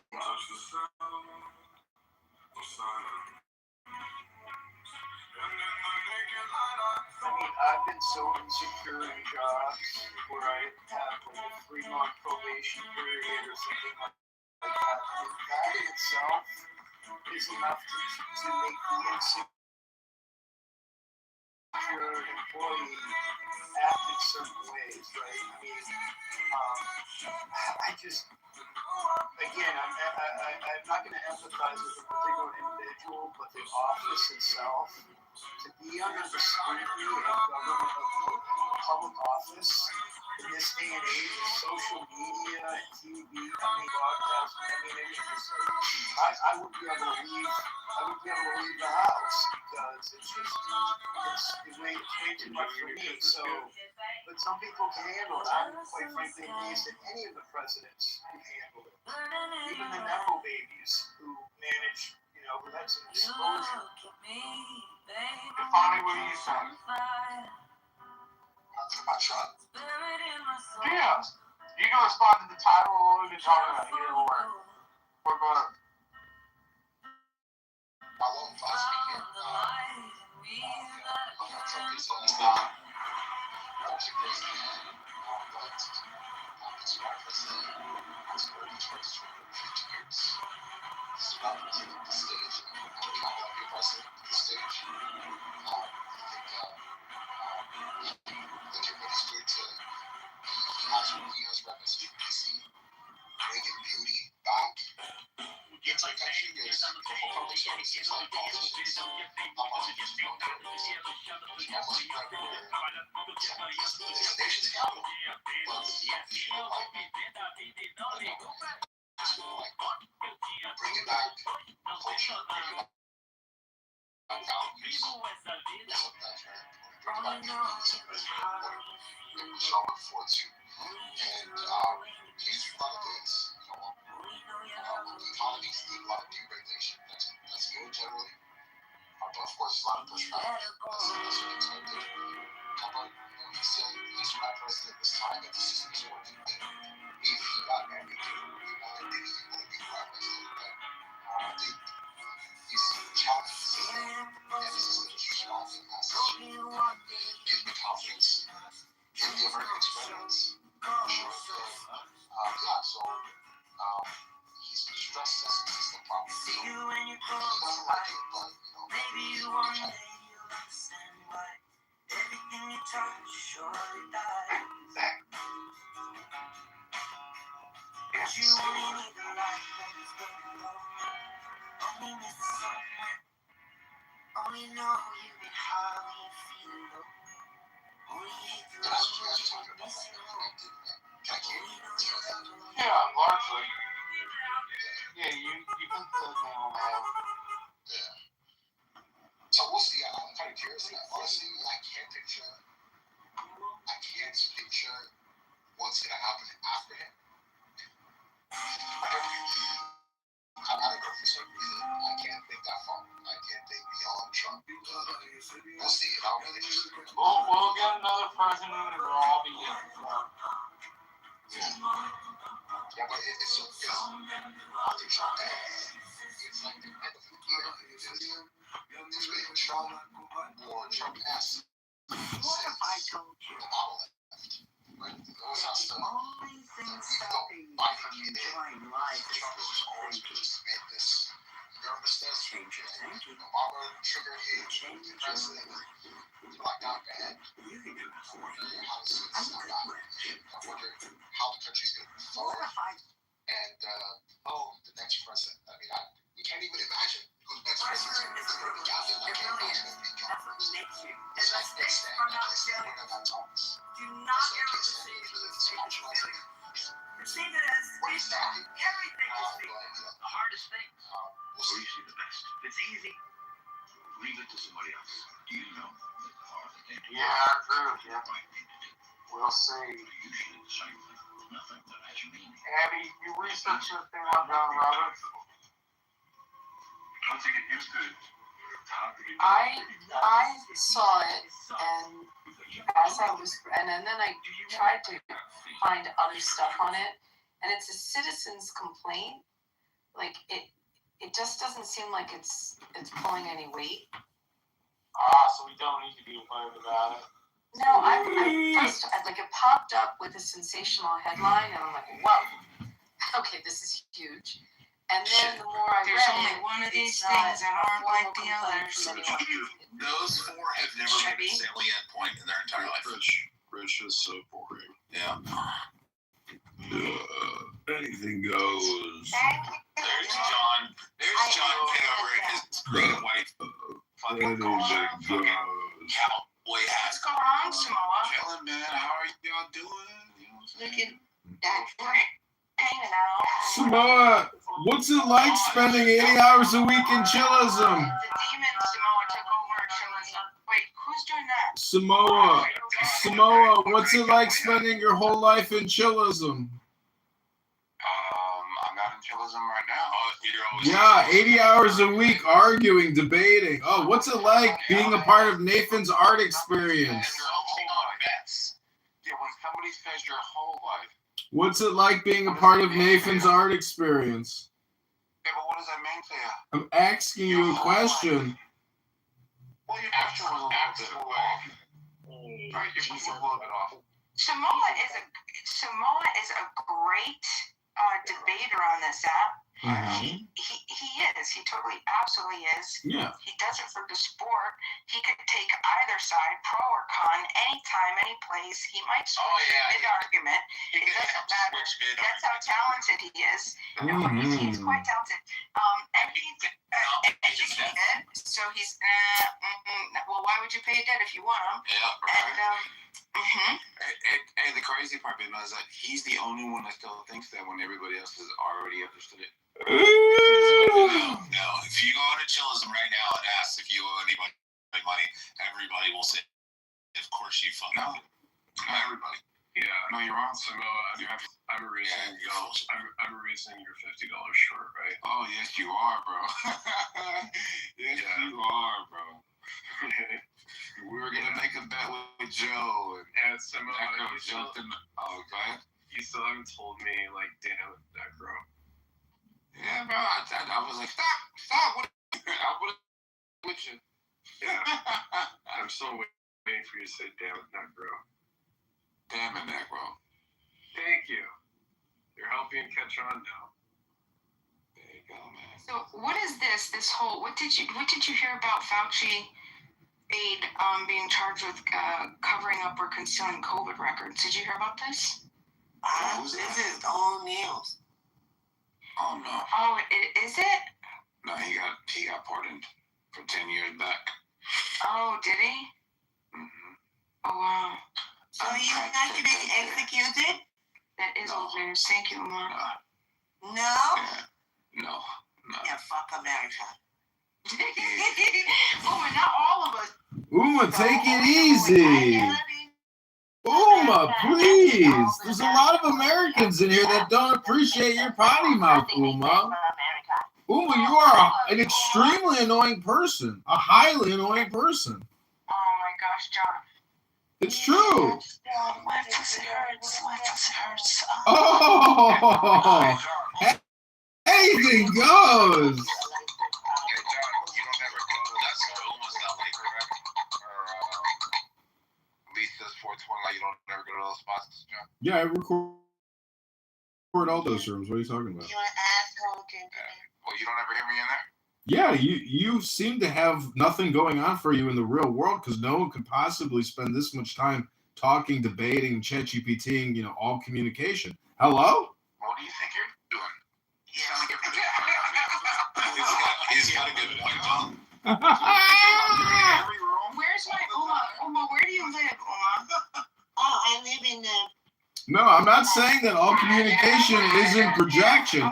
I'm just saying if my analysis of what you're doing is accurate, but it's still a projection, doesn't mean that it's not accurate. Hello? Exactly what that means. Yeah, I don't know if you heard what I said, but even if I'm projecting, it could still be accurate for both of us. I am complete. Projecting has nothing to do with me. Yes, because all the asshole want to fuck asshole and mommy is like, mommy is here, mommy is like, asshole, go That away. was horrible, John. What the fuck? Crazy. Bima. Shame on Abraham Rothschild. Yes, tell me. You see your peoples? Who's my peoples? You kind of rolled through with a little drop by earlier. Who? You. You did an honorable act. What, in Chillism? Yeah, you kind of just rolled through. Okay, bye. I don't like to go in demon time. It's demon time. So, Bima, if me and Rich were in a fight together, who do you think would win the fight over who stands up for human rights? Depends on who's getting Stands up for human rights or who Definitely not. fight? 110%. Exactly. Bima, who's your people? Oh, fight! I'd fucking mop the floor with you. The people that I don't like, The just demons. No, because you want to have Yeah, I'm 6'4" and 260. I Yeah, I complicated don't. your skull. Well, and it's not that I don't like. Okay, so I try to stay away from demons, but I know that they need to be loved. So it's a push and pull relationship, you know. You want to be able to, demon hunters. Yeah. You think you can catch me, Richard? Oh, but once I catch you, that's the problem. Listen, Yeah. Well, I will see if you're gonna catch me. Yeah. Necro, keeping score, USA winning or Iran winning? Who's winning? I think that the world would win if both of them lost. I think if the war happens, the world's gonna lose. But you don't think that there's a lot of people that are quiet right now, cheering in their minds, like, about time somebody's taking Iran out the Like, China is really winning right now, is what I think. I don't think they're winning at all. You don't think? China? Yeah. How the hell do you win when 70% of what you're using China's is not coming through? But to be honest, 70% of what you're using. How the hell? But how the hell would you? Yeah, so China has until June 8th until they run out of oil and natural gas. Yeah, they're gonna run out on Why would you? So crazy. It's so crazy. It's actually 73% of all their oil production comes out of the Strait of Hormuz. 55% comes out of the Gulf nations, and 18% out of Iran. For what? Only? I'm just trying to say, like, you know, does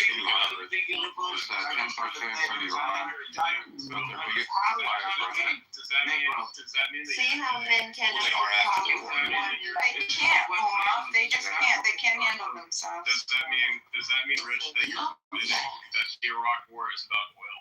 Or is it Iran War? nobody cares about It's not about It's about leveraging, right? They're just like word fucking each other. But you can't deny it. Oh, Nick, bro, I would never say that because I don't think so simplistically. I would say that the Iraq War was specifically over the U.S. Petrochemical. They were controlled by the United States. It was initially appointed by George Bush Sr. And it was taken out, and then the second was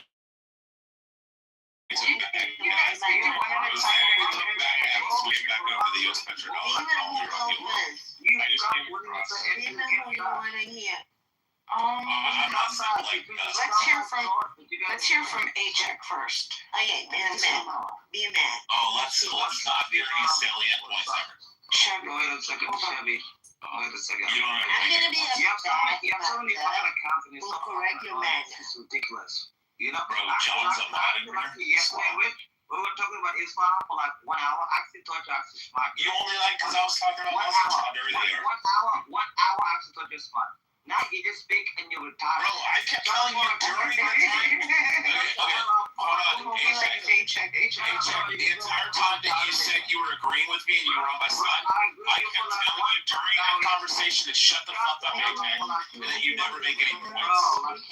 It was funny. You were sucking my dick while I was fucking telling you to fuck off. I was saying, shut the fuck up, AJ. Chevy, are you going to be able to control yourself? Is AJ going to be able to control himself? Yes. A-Check will control himself. Right, A-Check? A-Check does control Yeah, so himself. I gotta restate that. I'm not gonna say it all now. Restate it because it's been Make sitting sure for you 20 years. take before and after photos. Yeah, I have a, this is what it would look like if it's finished restained. How about this is And then hold on, A-Check. I'm gonna show Viva the before. What it looks like currently. Oh my god. Yeah, it's crazy. Alright, PTR. Okay, but show us, Yeah, that's PTR. It needs sanded down and restained. You know, And it's missing the middle pedal, the brass pedal. waste of time. But it was built in 1910. That's gonna look beautiful. Oh, I That's know. gonna look so beautiful. I just know my Wait, son. yeah. I know my son. He's the way he is once he starts learning shit. He's like very fucking Why innocent. not good talk to your wife? Well, A-Check's gone. Chevy, you ran everybody off. You ran A-Check off. You ran Sam off. John's still here. Necro's here. Almost here. And I didn't say Bree because I don't want Bree to. John's not even on. He's walk. Oh, I'm here. No. I'm here. I'm listening. He's in a green and white golf shirt wearing a cowboy hat, leaning back in his chair, looking at his phone. John, Yes, that's accurate. is that him? It's in his YouTube. Go to YouTube. Hello? I'm here. I'm here. Hello? And that's really John. And it's John. I'm gonna get some rosemary. I just tried. Uma, FYI, It almost looks like lavender. I just tried kicking you from the room, but apparently my green bean mod powers aren't strong enough. If you let rosemary get like extra big and shit like that, I can't remember what the fuck it does. It turns into like a tree or something. It turns into like an actual plant tree. Yeah. John, you can't kick a mod. I know, it's unfortunate. But it's no longer You cannot usable for kick like. Uma. Uma stays. I know, I can't, I have no power. I mean, I could boom the room, but I don't want to do that. I'm having fun. John, an old SL Mercedes hardtop 70s. John, you wouldn't do that, right? You wouldn't do that? You wouldn't boom the room? Of course, no, he would kick all of us to the audience and then start playing. This is all hypnosis, fucking psychology, fucking videos. No, it's Beamer room. If she asks anything, you have to do it. Yeah, he'll kick everybody in the audience and then they'll start playing fucking like audio. No, it's too late to play those games. John wouldn't do that. I'm getting ready to go to bed pretty soon. Those are more things you do in the morning, you know. Try to break up people's patterns and habits here on this app. Because what, you know how they say in those rooms where they're like, I'm an expert at pattern recognition. I'm good at finding patterns and such. Like those types. What was that, Uma? All the patterns. Why do you make them sound black? All I'm trying to say is that it's true. We are actually more of a pattern and an action pattern than anything else. Like being a, you know, I fortunately, I'm going on 6 years of observational studies. It turns out that people haven't learned any in over 5 years. They're just as stupid as when they started. Hello? John, is that Joe Biden in your fucking John Kitover Instagram showcase? I'm not sure, but go to mayorkitover.com and join the fight to go from the Democrats. Hello? You know what it looks like? Go look at it real quick. Click on the link. It looks like Biden's staring at the flag, looking away, looking when he's supposed to be like looking at the audience, and he's like just staring at the flag off in the nowhere. Alyssa, I asked both of you why It does look like Biden. No, I asked you both, all gentlemen of America. No. Why is Cold War happen? I'm a gentleman of Thailand. Oh my God. A gentleman of Thailand down there being in the ass is stalking me already in my name. You know what he said on his name? What I don't understand is how can Stimmy tolerate this app?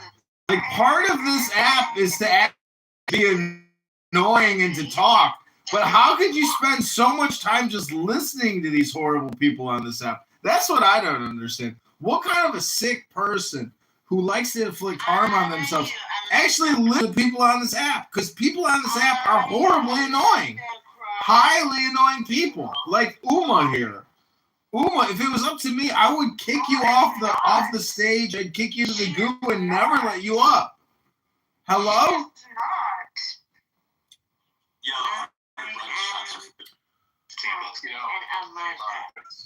Uma, you're like part of the immigration crisis in this country. Hello? I got my old deep sword and I will shove it in your ass. Oh, Uma's getting triggered. Oh, poor Uma's getting a little triggered. That's okay. You're a highly annoying person. This is what I don't understand is why there are some types of lavender that are more like expensive. Hear that fat girl laugh? You hear that fat girl laugh? Like, isn't lavender like Hello? but a lavender and sensational lavender.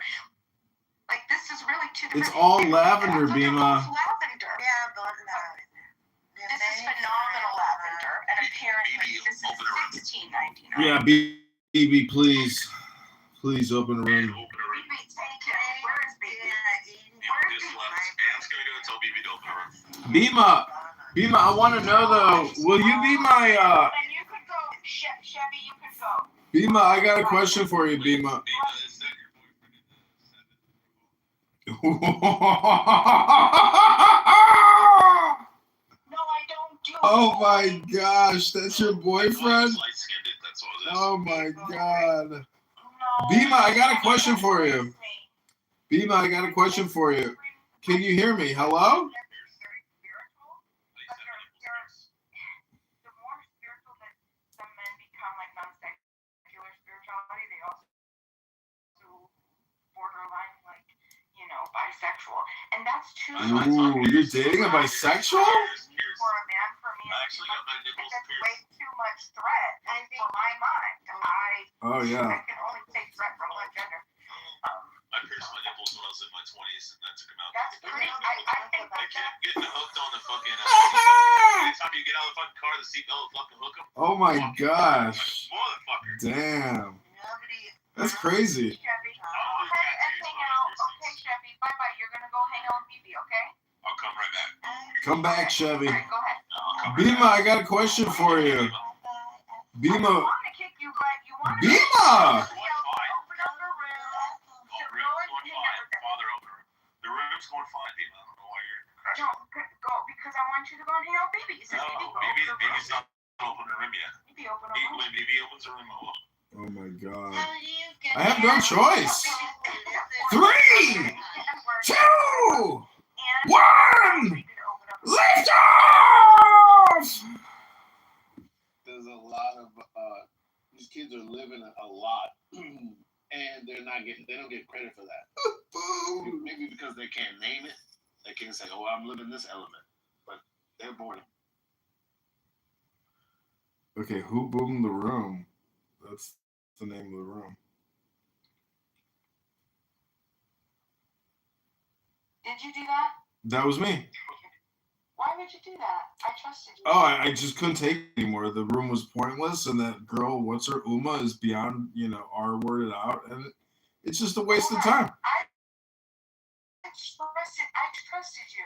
Yeah, I know. Well, I wanted to ask you a question. Listen, why would you do that? What do you think? Things in life are permanent? Everything is entropy and temporary. Welcome to reality. It's a philosophy. It's a philosophy. Because I trust you, but I trusted you with that. Why would you do that to me? It's not. This is a game, Bima.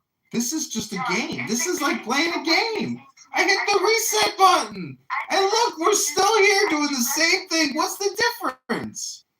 Because I trusted you. This is about principle. Well, do you want me to moderate you so we can, do a room together again right now? I can't. I'm not. How can I moderate with you now and I can't trust you? You said that you wouldn't do it, and you did it, and you betrayed my trust. Well, we needed to have some decorum there. I couldn't let Uma just continue to rattle around my brain, for free. You could have let me know. You could have let me I couldn't get a know. word in. It's just an obnoxious fucking bang room. You could have let me know, but you betrayed my trust. Out of all the options that you had. Well, just go get kidnapped again and go do some drug deals to build up your low-level trust factor again. I don't know what to tell you, Bima. This room is called Who Boomed the Room? Who boomed the room? Who boomed the room? Who boomed the room? And Rich, yeah, and you're right. Yeah, Chevy is right, and I'm so disappointed. I am so disappointed. I'm disappointed. I'm sad and I'm hurt, and I'm leaving. Oh no! She's sad, disappointed, hurt, and she's leaving. She still didn't answer the question. Who boomed the room? Like 5, 4, 3, 2, 1.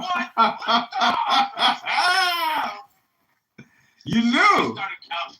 I mean, I knew. It was coming. I wasn't gonna sit there and listen to all that long. It's fucking retarded. Come on, Chinese.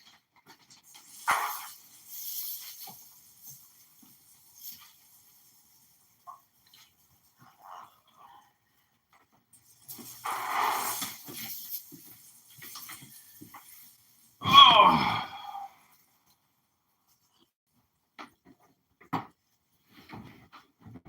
Who won the room? Did that shit. Now they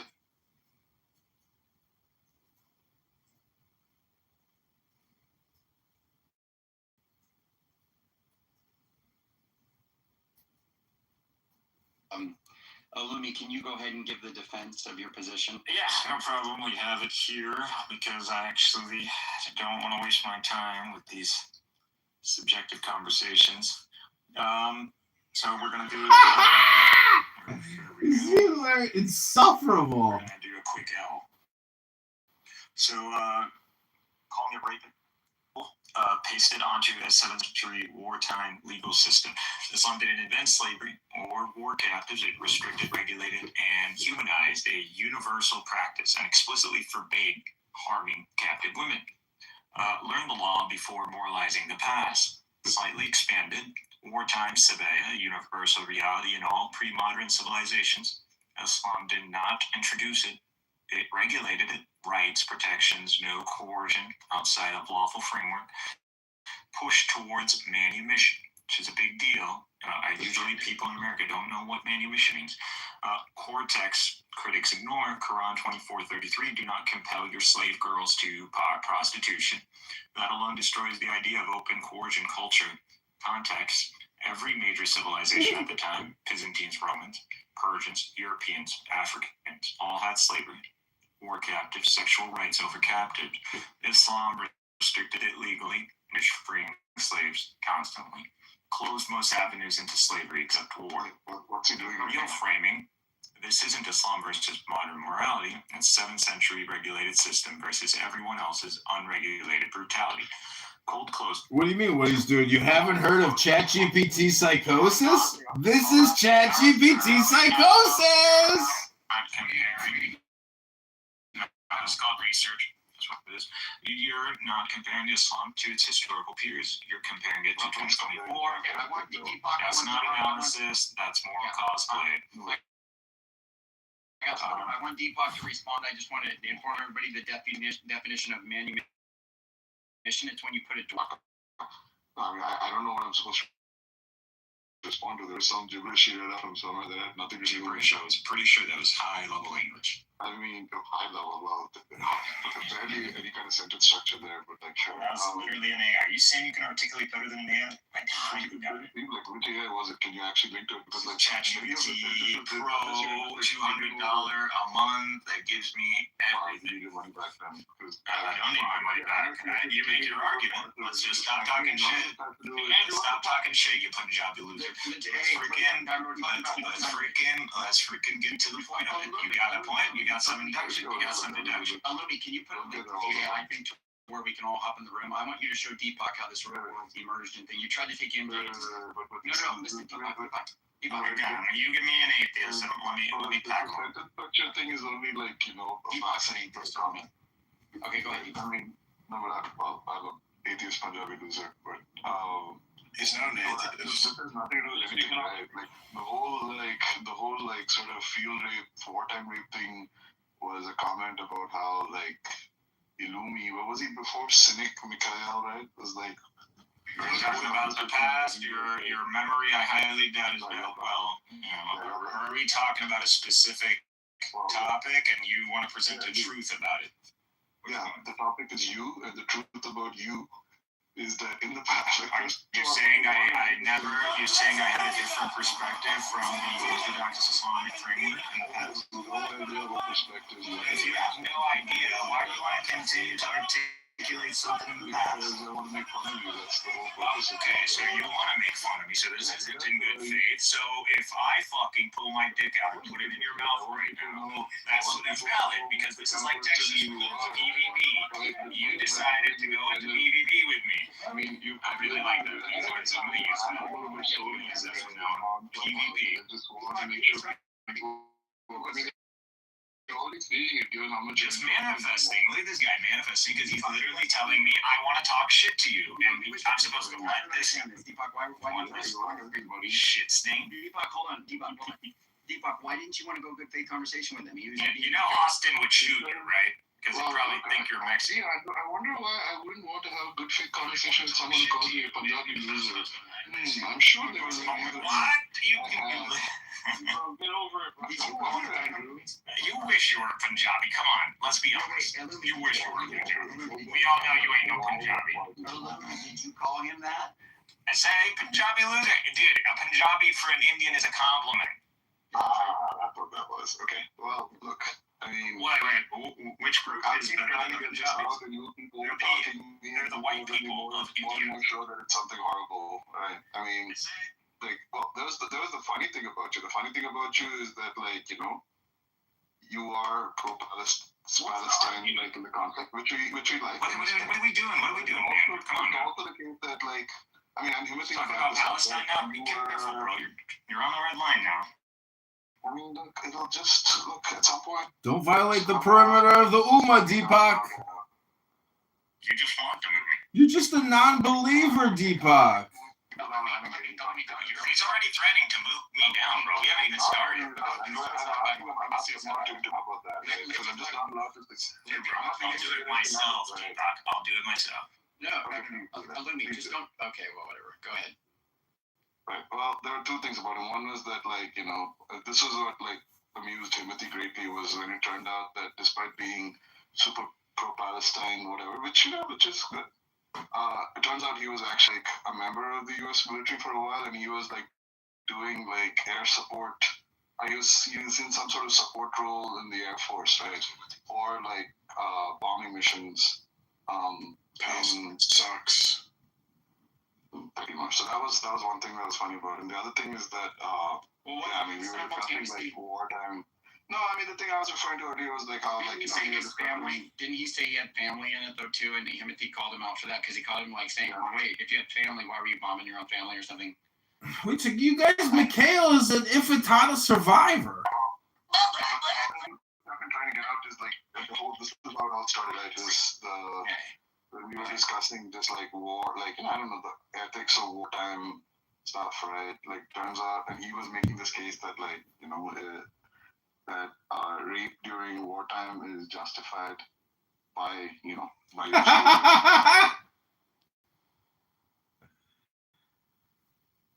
This is his song.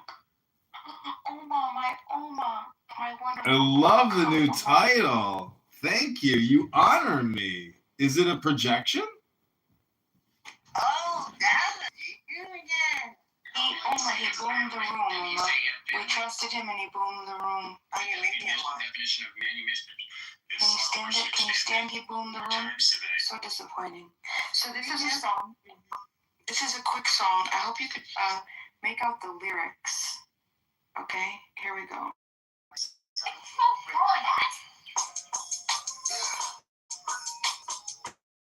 It's funny how things change. Hustle remains the same, you know what I mean? Listen to the lyrics. Like that physical. Can you hear them? Are you a different animal? Yes. And the same thing. Are you an animal and the same beast? Trust again, hard work, focus and games. We all got 24 hours. How you living your day? Are you working off a plan or just throwing in space? If you could watch your life over, what would you say? Did you really go and get it like no one who ever did it? With excuses for your actions. How many heartbeats you got left before casting? And tomorrow is the end. Is today a good last one? That's just a few honorary questions you just ask yourself. I pray that give you motivation to go craft yourself. Make improvement for physical and spiritual health. I pray you smile through it all and come to it like we heroes of we invented. I dare you to zero in and be every minute while living life is no fair into rating it. Punish your tears for happy endings. It's against special journey. See you laying on the gurney. Must evolve like the planet do. And be a star at the planet. Check out that hustle. and go hard till you go home. This that mama mentality. We gonna make every day legacy. And I'm ready to go and get it. Isn't it so good? I love him. That is Cess the Fifth. That is Cess the Fifth, Mamba Mentality.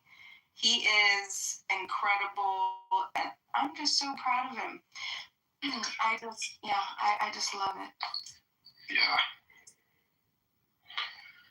Yeah. No, it's like I don't have a lot of poetry that I've made in a while. Because a lot of it I did, I got like all my energy out during like the Obama years. So wasn't it just so good? Yes. Yeah.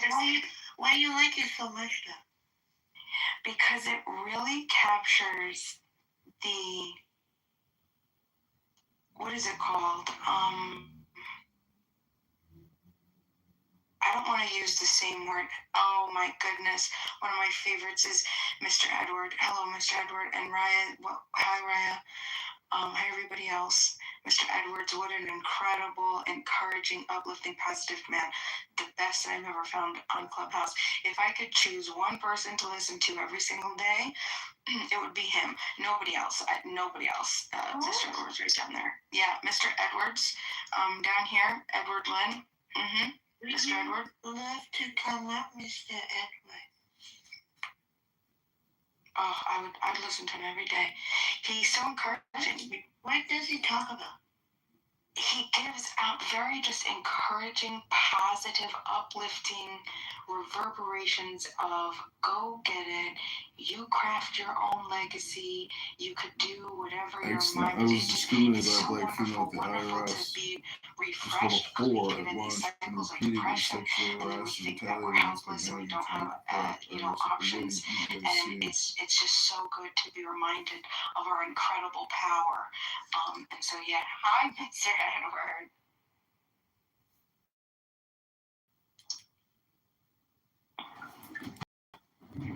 I gotta say, Mr. Edward, I kind of find you a little annoying because you're like a broken record, Dr. Edward. When I look in the mirror, all I do is I say, Edward is the problem. Edward is responsible for this. And, I'm just saying, Edward, try to get something new material, something inspirational to help the young people instead of just telling them about personal responsibility. Maybe just read from the Bible, Dr. Edward. Just read from the book of Proverbs. Well, you know what the Bible says, right? Personal responsibility. You got to do it. So I'm going to keep doing the same thing because at the end of the day, we are responsible for ourselves. So you got to make it happen. So. And because I'm the mod, Alyssa Crowley, you have to behave. No, he's behaving. That's right. But it's my honor to hear your voice and this picture of you and your wife. Is that true? Yeah, that's my wife. That's is so beautiful. The woman that yes to me, so I'm very happy. How did you ask her to get married? Well, we've been in the same fellowship for 47 years. You're not getting sick of her? No. Why would I get sick of her? Okay. No, we've been in the same fellowship since she was 16 years old. And she now? Wow. We have the same foundation, the same understanding about what we both agree to, what we believe in. Our children have the same philosophy, ideology, because like Mr. Ellis just said, our foundation is the Word of God, which never changes. So that's what we do. What a sweet love story. Well, Bima, I would tell people if you really want to have the relationship, you have to meet people in your community. And unfortunately, so many people are meeting people outside of community, outside their zip code. They meet them online, swipe left, swipe right, all this other stuff. And then they wonder why they have problems because they don't know the background of people. They haven't been around them long enough. Then your life is small then. Huh? In your life, is this a small radius of people? Well, not necessarily. I think your life is large when you have community. Like if you just take the zip code you currently live in, just Google it. How many people live in your zip code that you've never met? But I don't care anymore about people. No, but you do care about people. You shouldn't say that. No, because I can hear when people care or not. And if you're a point, no. If you think about God, I was like, can you explain to me about just that word? And why is your wife is not a goddess in their God stupid fuckery of programming? I don't understand what you mean by that. Bima, can you translate? that one's a mom, sorry. I can't translate that one. If I look at you and your soulmate meet at 15, some of the people here, as their lost soul and being an asshole like the one who copied my name, follow my ass around this app and thinking he is doing the right thing, cursing my dad, my parents, and all he does is just following my ass around and thinking he's doing the right thing as a lost soul in his own ass. Oh, see down in the audience. Okay. And listening from the website and thinking he has power, anything over me, and he's I know. She looks angry. No, you cannot block him. So this She way looks angry. you just don't know how to Girl, Yes, we hear you. Yes, that's depth, and I can hear your soul. Okay. So there's a couple things that you're doing right now that you may not be aware of. No, I am aware of all of my words. Okay. So what do not speak for me. I'm not speaking for you. I said you may not be aware of it. Oh, you get rid of them. How did you do that? Okay, the number one thing how you do is stop focusing on them. No. You don't know the whole story. I'm using this app to be a tool to learn how to read listening to soul and voice. And I let them bully me. I give them unconditional love for a certain period of time. I'm sorry, but I don't even know what you're talking about anymore. You're talking about Aleister Crowley. Because that's your name. And Freemasonry, fuckery, of cult, of whatever America is. Oh, you don't like books? You don't like reading things and then talking about them or trying to incorporate it into your personal psychology or your own artwork? I know, but English isn't your first language. What do you speak? Tagalog? No. Vietnamese? No, I don't want to speak to Aleister Crowley.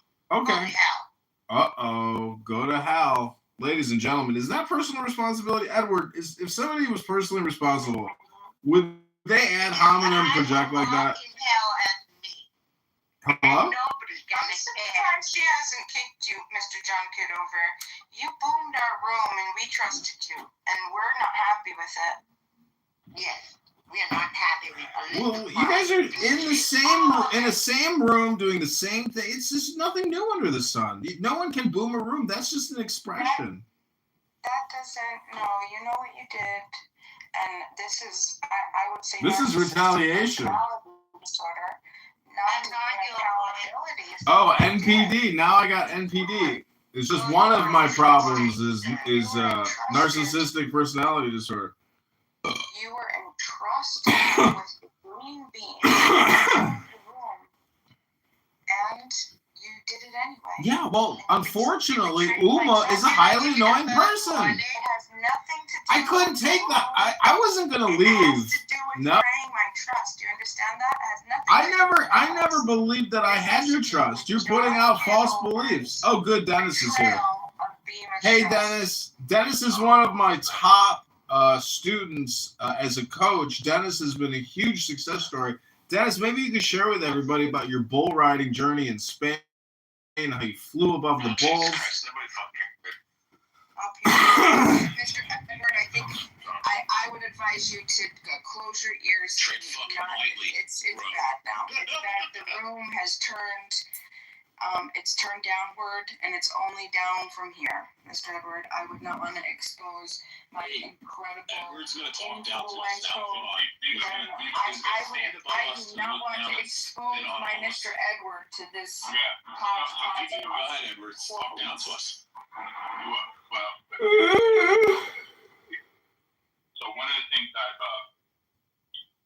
learned in life is to be motivated. So my motivation is really simple. I'm very careful how I hear. Just make the world big. Edward, do you still use an AOL email address? Try to get ahead with the times, Edward. Maybe you should listen, Edward, when everybody tells you that you're very fucking condescending. Listen, Edward.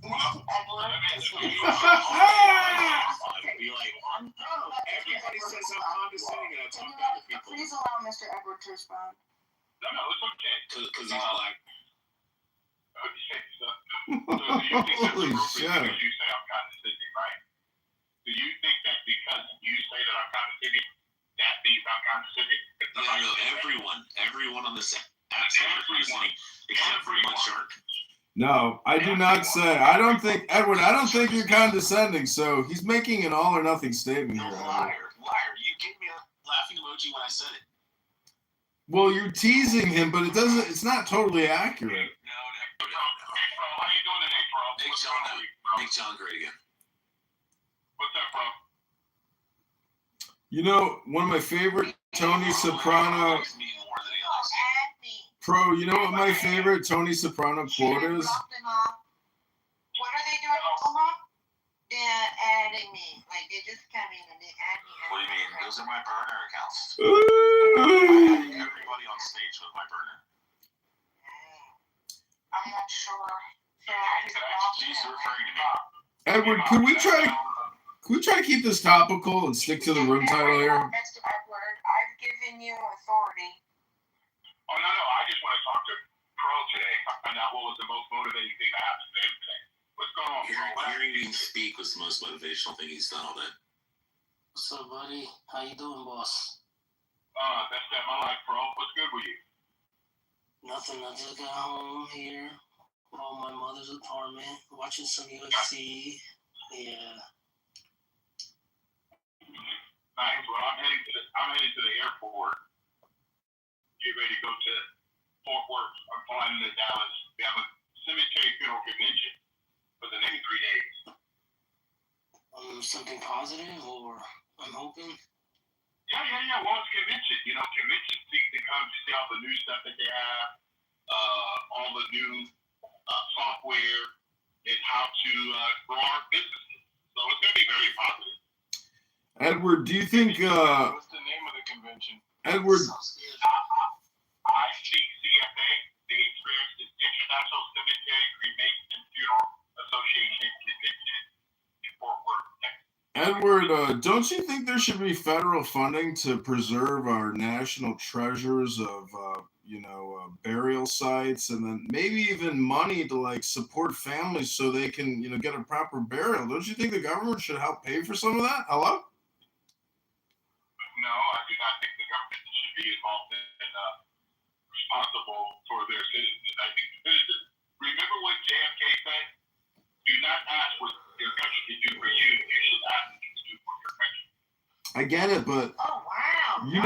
You know what the socialist said? That system is the slavery system. You know what Bima the socialist said? She said from birth to death, from the baby ward to the crematorium, Bima believes the government should help you at all steps of life, and that universal health care is a human fucking right. Yes. Hello? Yeah, it should be free. Everything on this planet should be free. Yeah, everything should be free. I mean, I should be able to just... Okay,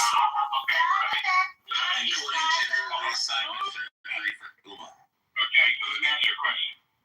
Okay? How do you come to the conclusion that something should be free?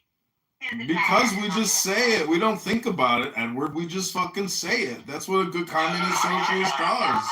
That question was presented to Bima. Bima, please answer. Every fucking thing. Every answer. Bima's the one who made the claim. Okay. Not John.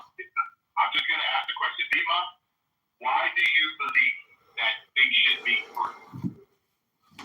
Because they're as free to breathe. Wait, wow. Bima sounds so fucking different. I think things should be free. I don't think things should be free.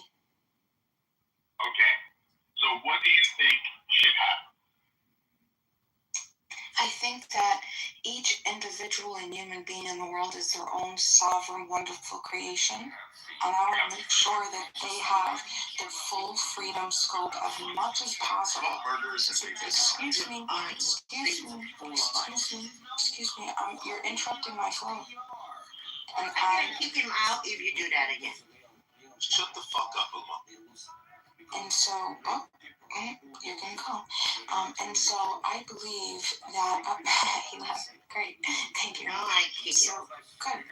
And so I believe that each human being should have full authority to the maximum capacity of freedom, as long as they're not interfering with the next person's personal property, which would be starting with their person and the extension of which would be their personal property. So ultimately, I want maximum amount of freedom, least amount of harm, ultimate sovereignty over one's life. Tap the screen now. Okay. Send them straight to you. So, do you know the breakdown of the word freedom? Free delivery.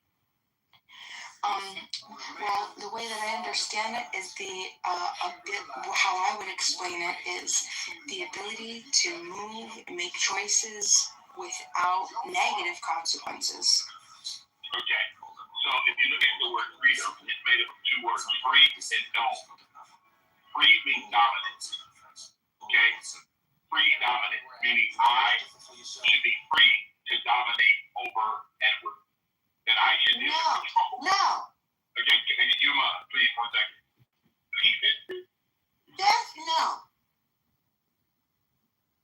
All right, go ahead, Yuma. You can speak. This is the priority problem. Because in seeing, what is the most important for you, Mr. Edward? Your soul or your wife's soul? Can you answer? Which one is more important for you, Mr.? We're equally responsible for life. Every human being's purpose. We are soul. We are Christian or we are celestial. Or what are you doing, sir? Okay, so you're acting like you're a god over other, and where are all the goddess? Okay, so I try to figure out where you're heading. So could you please explain to me? There's no goal or objective here, Edward. There's no goal or objective, Edward. Okay, all right. So this is what I will share with you is Ms. Bima. We have sovereignty. We have agency. Every problem I've ever had in my life is the one that I made a choice, and I suffer consequences of the choice I made. So in life, I'm going to continue to live that way. So I am personally responsible 100% for the outcome of my life. What about that Cameroonian kid that put the copper in your phone? That copper in your phone. Did he have the same ability to do whatever you're doing? Before that, he was just not listening for what Bima was. What about like all the people that doesn't want any action as negative result? Yeah. For the woman. Edward, I recently bought a. From a grocery store. What about those people? Edward, I recently bought a new iPhone. People don't think about those people, do they? They don't. You can go ask your wife and ask her the same question, sir. Edward. And I would say, women would just take the pen and the blame for it. Edward, I recently bought a new iPhone, and unfortunately, there was actually a Chinaman's finger in the box. Was it my personal responsibility, or was it the Chinaman's responsibility who manufactured the phone for me created. Or was it me, the buyer? Edward, do tell.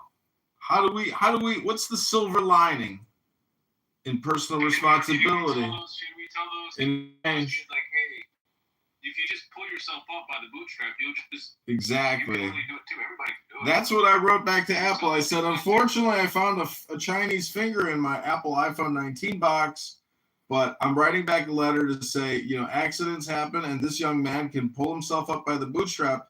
And if he does, Should we tell them the truth? At your expense, I'm blessed. Could you say that? Could you tell them the truth? At your expense, I get to do all these fun and yeah, I get to sit on Clubhouse all day and just conference call while he has to assemble, phones all day. And there's also security jump nets outside the window if he can't take it anymore. That's how charitable we are. Sweatshops. Yeah, slavery is actually just, called something else now to try to keep it polite. But the truth is, many people's lives, they will be slaves for their entire lives. How does that make you feel, Bima? Hello?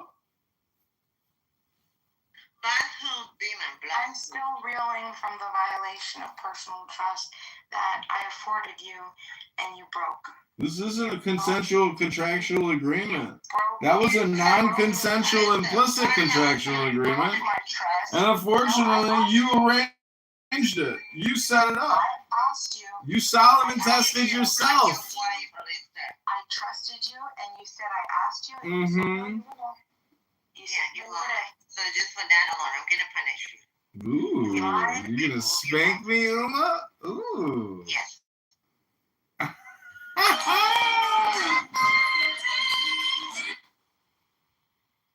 She kicked me. Generally, the RNA vaccines were new, right? Except for like maybe experimental treatments at the time when the COVID vaccine was developed and widely This deployed. is all pedantic, nitpicking on the part of the bot. He obviously knows what I'm talking about. It's not nitpicking. You're like presenting it like there were only two kinds of vaccines, and I'm saying there are like 5 or 6. Well, I'm not disputing that mRNA vaccines were new. yes, it is nitpicking because you're focusing on technicalities and missing the point. I'm not focusing on technicalities. I'm just correcting the wrong thing you said. Shut up. I'm not trying to argue against. Wait, I'm sorry. Is there anybody here who that took the COVID-19 vaccine that has sour grapes and buyer's remorse? Hello? So, if I can just finish. Hey, go ahead. Right. So the idea is like we have all these proven ways of making vaccines that have been used for decades, and yet now along comes COVID, and people have to use a completely novel technology that has never been tested in humans. Not only that, it has to be administered universally to people who never come into contact with anybody else, who have very low chance. I don't know, like truck drivers in Canada, or blah blah blah, where people who have COVID in the past 6 months. Suddenly, it doesn't matter if you had COVID and you're likely immune for I don't know, like how many months or years. You have to get the vaccine universally. Universal vaccination. Not only that, we were told you're stupid to think this vaccine is not safe. Not only Trust the science. Trust the science. Exactly, trust the science. It was all like complete. You guys are all potatoes. None of you went to school. Just them. They went to school. Right. Why do you have to lie to people and say you can test the vaccine in 6 months or like a year? Traditionally, FDA tests require like 10 to 15 years prior to being approved, a medication being approved. It's because it was a national emergency and Operation Warp Speed was a $2 trillion federal funding package. They had to rush it through. Don't you know that Pfizer, Moderna, J&J have your best interest at heart and they would never, ever lie to you? And they got to make their billions in profits at your mistake. It's called propaganda, and it was long in the making. It's called Operation Warp Speed. It's a federally funded program underneath the George Bush administration. Look it up. And they just recently arrested Dr. Fauci's assistant, and the whole criminal network is coming down. But it probably won't, because no one actually cares. Hello? let's wrap up the meeting soon. Like, Bob, you're a medical professional. You want to answer any of this? I mean, I agree that maybe some places, I think some of the policies were taken overboard. Like, I'm not sure to which extent it needed to be. I don't think it wasn't forced here on anyone. So maybe it was in the U.S. Maybe some groups had it. As far as I know, there wasn't any vaccine mandate. Like, you weren't forced to take it unless you were like in the military or worked for healthcare or something like that. Right. We're not discussing Sweden. Like, Sweden, a completely different policy. We're discussing most of the West. In the most of the West, you are forced to take the vaccine. You can't travel. You can't go to school. You're gonna lose your job. I'll travel. Yeah, I mean, like in the U.S., like what I would be concerned there is like state enforced mandates, not like your private company. Yes, state enforced mandates at scale in almost every state. State enforced mandates. Yes, there were, Bob. Yes, there were, Bob. I don't think so. Like, not in the sense that I think Bob means. Like, you could argue, like, to what degree there was compulsion based on, like, say, like, I don't know, when you traveled, did you have to show, like, the TM? Yes, you can't even come into the United States unless you're vaxxed. It was Thomas Massey that got rid of that. Say you're vaccinated or something. If you travel to a different country, you have to show your vaccine card. Look, we're talking about the U.S. now, right? Just for simplicity of case, we could talk about every single country as opposed. Yes, we're talking about the U.S. You had to get vaxxed, otherwise your ass couldn't come into the country. Well, that is different, right? That is different? How is that not forced compulsion? Do what we tell you to do and take an experimental cocktail in your bloodstream, otherwise you can't come into our country. I'm saying it's different in the sense that, like, all countries have, like, far more stringent requirements for crossing the border. Like, if you're going to go from, like, fucking, I don't know, well, here's an example. Like, except for the illegal aliens, the millions that poured in over the border, those didn't count. They didn't have to vaccinate. If you're just going to overtalk, right, then just don't participate. Okay, just kick me, because I already said what I want to say. You vax miserable people can live with it. I could care less at this point. Take care of this. Yeah, take care of the anti-vaxxer, because you guys all got, buyer's remorse. Hello? Go ahead, no, I'm just saying, obviously, like, bye-bye. Bye-bye. Bye-bye. We're not talking about that. Like, those are just going to be far more stringent. Like, for example, if you have the HIV virus, you're just not allowed in the U.S. Oh my God, you're not? You have HIV virus? Vaccine was compelled. So, for instance, you can go to school. I don't know why we all know that. It depends on what we mean by compulsion. Right? What is compulsion? What does this mean? What is compulsion and what does it mean? Compulsion. What is compulsion and what does it mean? My company had. Don't tell me what your opinion is. I know the facts. I started talking and you interrupted. You are interrupting me. Do not talk over me, mother chort. Right, and make largely the same point you were going to make, which is that there was a degree of compulsion. You mother. Workplace mandates. You mother chort, yo. So yeah, look, I'm not saying that. We need to determine what the word compulsion means. And even, given the information we had at the time, might have been like hello? The wrong judgment to make, right? The anti-vaxxers just horribly exaggerate what happened. Poor judgment. It's difficult to take seriously. Poor judgment, because you use an unproven vaccine technology to globally vaccinate everybody, right? The potential negative consequences from this is what could be catastrophic. Plausible medical reasons to think that the side effects could have been catastrophic. Like, specifically, it contains a substance that, like that crosses cell membranes. The mRNA was enclosed in a type of fatty acid that can cross cell membranes into any tissue, and it delivers a foreign substance that your immune system can recognize as foreign, and it affects all your tissues. So plausibly, it can increase autoimmune disorders. So there's that plausible medical reason. that plausible biomedical it had plausible side effects. So why do you have to use this unproven technology and globally vaccinate everybody? Well, I'm not sure, like, you're saying it's unproven, right? But, like, this medicine did go through, like, this thing did go through, like, stage 1, stage 2, and stage 3 trials. They were accelerated in the sense of, like, being parallelized, right? Which trials, like the FDA trials usually aren't, right? You go through stage 1, then stage 2, then stage 3. But, like, the kind of trials we kind of require for any such, like, vaccine, any such category of drug, right? It went through. Right. I don't So I don't know what you mean by, like, explain to unproven. me. Every new thing is unproven, right? So Like, explain to me, Ozempic is unproven. Why are we, like, letting people take Ozempic? Okay, explain to me, because it went through the usual FDA approval process. Explain to me if the typical FDA approval process for any medication, let alone a medication you're going to force everybody to take, takes about 10 to 15 years. Is it reasonable for you to say that this vaccine is exception and it could have undergone those processes in like 6 months? I don't know, actually. One thing I do know is that, like, stage 2 and stage 3 were done in parallel, right? Which is supposed to, like, shorten the time. Now, you're saying that, like, a typical thing takes, like, 10 years, right? So it's reasonable, I suppose, to ask, like, wow, how could it possibly have been shortened to, like, 2 years?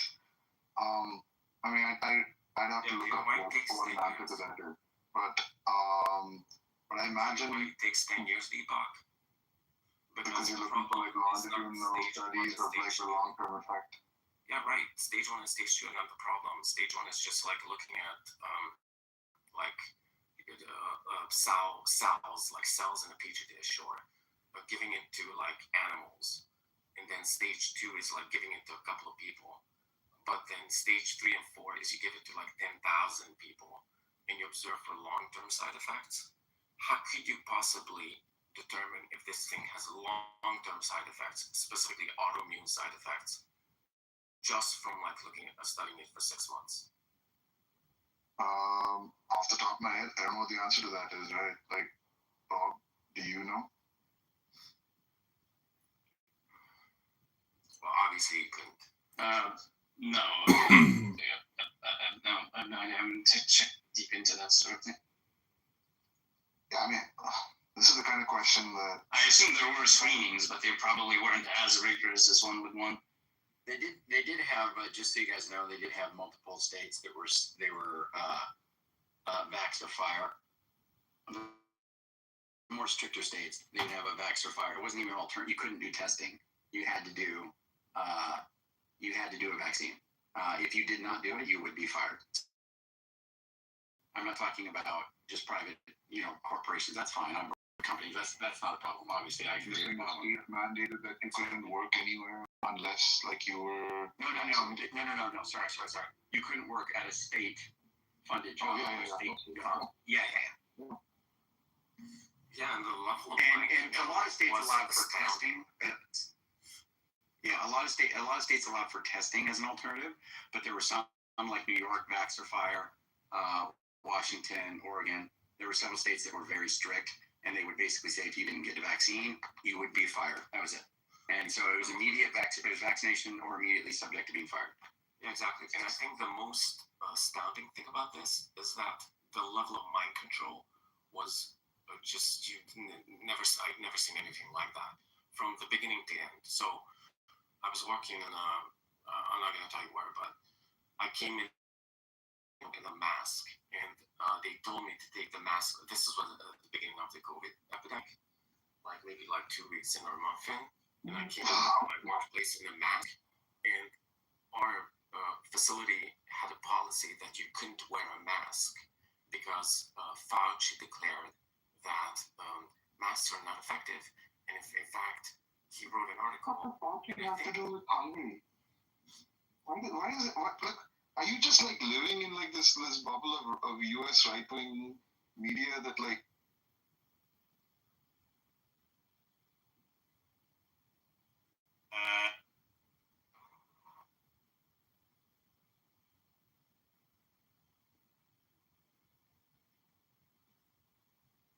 these people,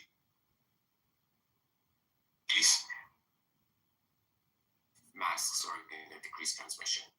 But my facility boss told me I have to take off the mask. I can't wear a mask because like there was this policy that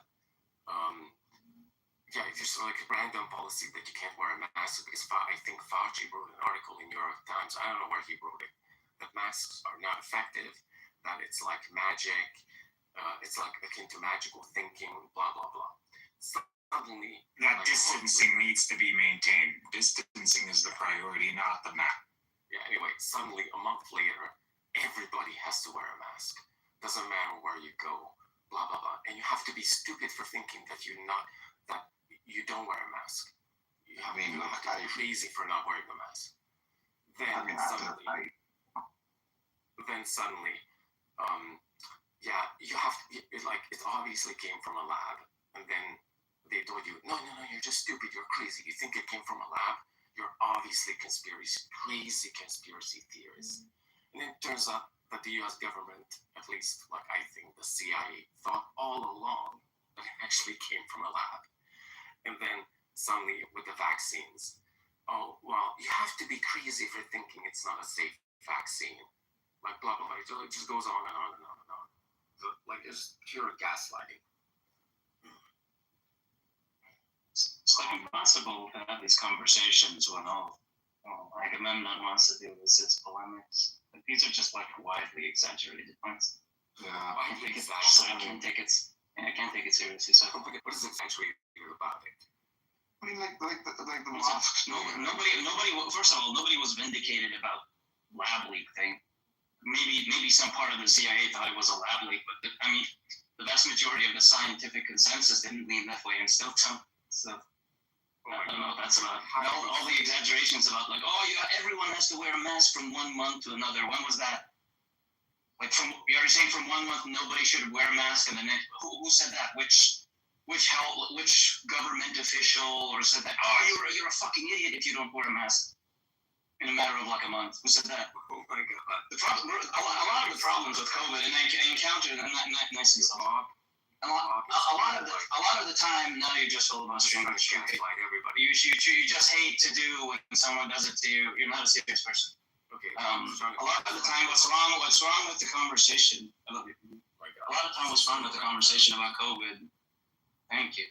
A lot of time, what's wrong with the conversations about COVID is that everyone takes all of the stuff that happened in a time span of like 2 years and compresses it into the meat grinder. It's like, this happened, then that happened, and it was like, but those were like 10 months apart, bro.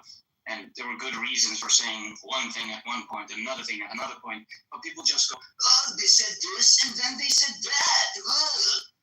No, we understand. We're trying to figure it out. Are you done with the epic monologue, Bob, and can other epic monologue? That was like way shorter than any of the monologues you just had. But in lack of preparation, even though they knew, we have correspondent Epstein was talking about this. Epstein, and that these stages that we didn't have a mock, we weren't prepared. That is where I believe someone can contest. And so which healthcare official said from 1 month to the next? Official said that, but you're not letting people speak. No, but which government body, which scientists, which doctors even remotely hinted at that? Well, like I'm sure it wasn't Fauci. He's doing it in a manipulative way. But what did happen is it was in the U.S. You overtalk everybody now. Your sidekick Deepak, he just wants to overtalk. No, I just want to try to bring some clarity to this. This is what Aga does when he's nervous. Like when he thinks he has a point, and when he thinks he has like the argument locked, he'll just patiently wait, and then he'll give his rebuttal, and patiently wait. When he knows he's completely out of his depth, he just flounders, filibusters, complains, bitches, cries. This is exactly what. Come on, we both know it's true. Come on. The kettle black. This is exactly. Come on. No, it's not exactly what I do. Well, I actually behaved quite consistently. Look, if you had a point, you would just let me respond.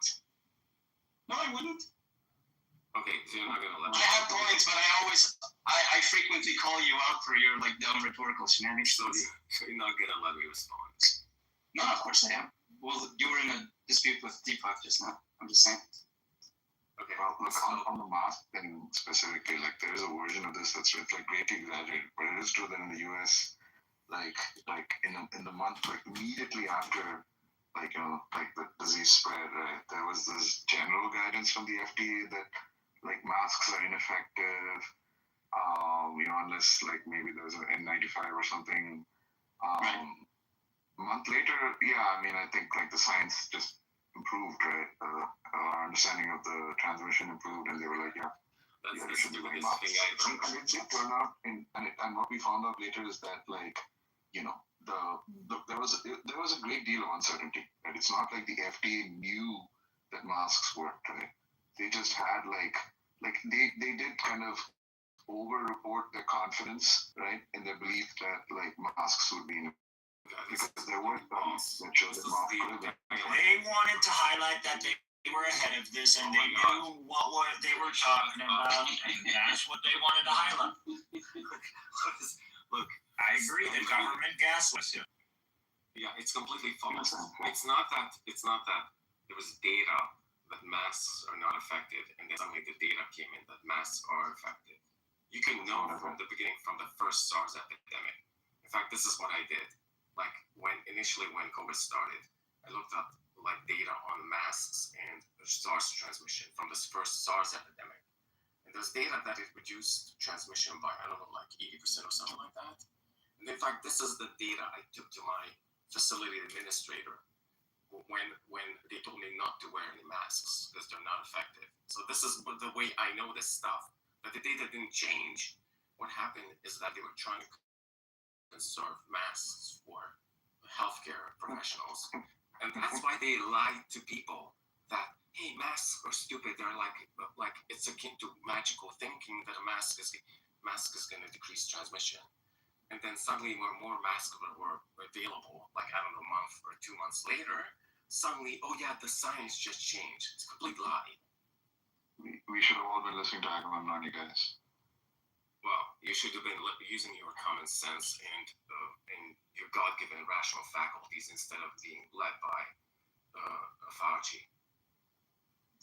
Again, what is with you and Fauci? I don't get it. Like, are you always been like living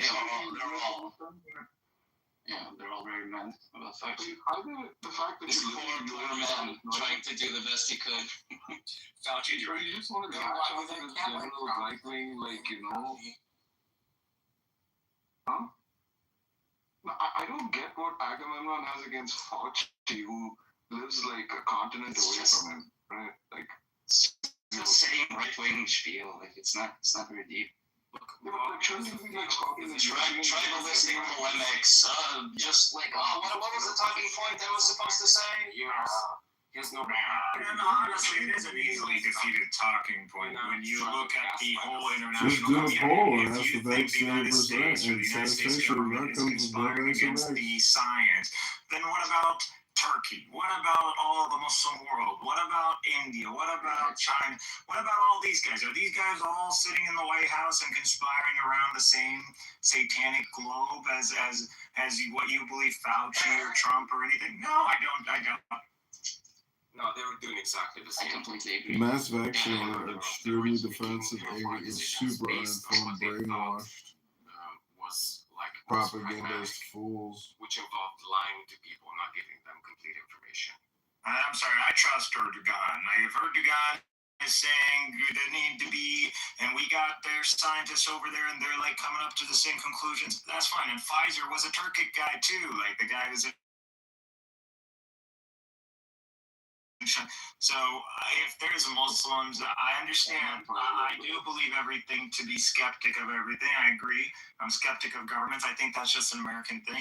But nevertheless, you got other people who don't align with the United States. You got Israel, for God's sakes. These guys, if Fauci and the whole him being Jewish, you got Israel. What are you going to do about that? Yeah, I'm merely talking about the quickly changing recommendations in the United States and most of the Western world. I don't know what happened in Turkey. I'm telling you that the recommendation changed quickly and radically in such a way that it was obvious that the science didn't change because science was there all along. It was more like a pragmatic recommendation designed to maximize masks for healthcare workers, but ultimately, it involved lying to people.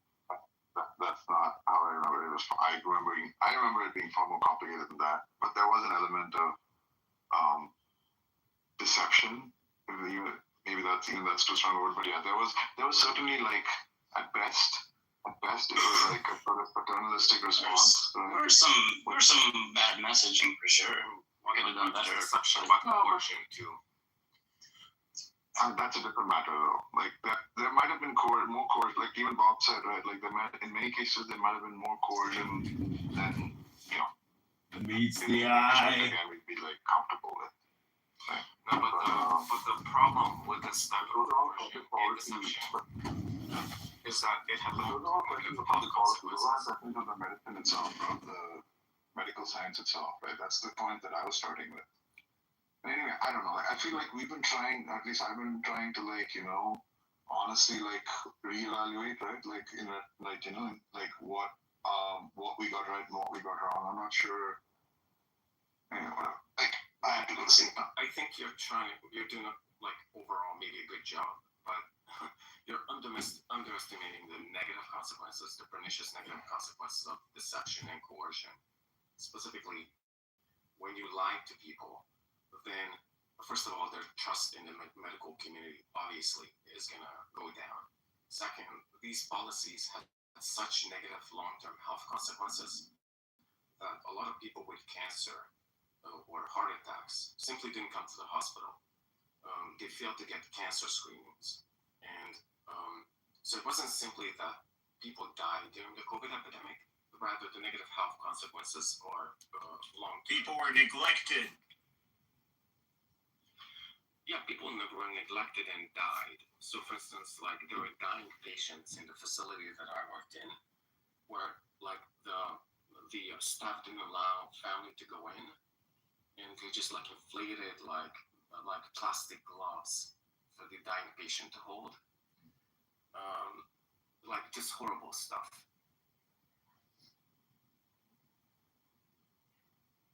And by the way, that patient didn't have COVID. They just didn't allow any family members to go into the hospital.